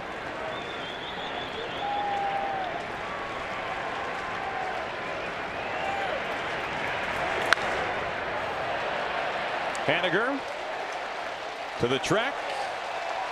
And the Mariners have won 6 in a row for the first time since last September as they cruise past the Astros. A lot of good offensive numbers for the Mariners. You see the 13 runs, a lot of hits again tonight. Mike Zunino, a 3-run home run. He now has 29 RBIs in the month of June. He has really played well. Campbell, and a couple more hits for him, including a home run. Kyle Seager hits a home run tonight. Danny Valencia with 4 hits in this one. A lot of offense tonight. And the secret wild pitch offense for the Mariners tonight as well. That doesn't hurt either. And they also scored on what probably should have been a double play. Nelson Cruz on a ball that never left the infield, ends up scoring from second base. This game was a lot of fun for the Mariners. A lot of things went right, and it was awfully nice to see Felix doing what he does best. It was great to see that. It was great to have the Kings court back. A nice crowd here tonight. And for the Mariners to play the way that they did and extend their winning streak now. They've really played well on the homestand, winning all 5 games so far. So good stuff all around. You consider the Astros coming to town 50-24. Houston 27-8 on the road this year. They had won 4 straight, and the Mariners taking it to the Houston Astros tonight, 13-3 the final. The Mariners continue to have one of the best home winning percentages in baseball. The Mariners are now 25-13 here inside Safeco Field. And Scott Service, who last night had a chance to see his ball club get a game above 500 for the first time this season, now able to get 2 games above 500 with the win here tonight. As Nelson Cruz, this Mariners offense, taking to the Astros, 16 hits, 13 runs in total. Mariners post game presented by Alaska Airlines starts right now. We go down to the field to Jen Mueller. Where Mike Zunino continues his campaign for Player of the Month. We have gotten used to seeing the offense from you this month. It does not make that second at bat any less impressive. What did you learn in the first at bat that led to the first pitch home run in the second, AB? He was really quick coming to the plate. He had a slide step, and I've been trying to tinker with some stuff with my leg kick. So when they're a little bit quick, I had to shorten up. We sort of worked on a little bit in between innings, and I was able to get a good pitch to hit and didn't miss it. Yeah, you clobbered that one. The month of Junino continues, as I would point out to the fans. We see Felix Hernandez for the first time in 2 months. How did he look to you? Typical Felix. I mean, he was amped up today. He was ready to go. It's always great to have him back. I mean, he puts a lot of energy into this stadium, so it's nice to have him back and get a win for him. What did his battle with Beltran tell you, and the way that he ended up getting him out? It just shows that he's ready to go. You know, sometimes guys come back after injuries and they're not 100%, but he's ready to go right after guys, and he's really going to give us a boost. Lastly, you mentioned the electricity that Felix brings. How about the energy the fans brought tonight? This place was rocking. Unbelievable. I mean, these fans are great, so we're hoping we can keep this thing rolling for them. That's right. 6 straight wins for the Mariners. We'll let Mike get inside, and I would say that it's time for the fireworks to begin, but I have a feeling those started a few innings ago.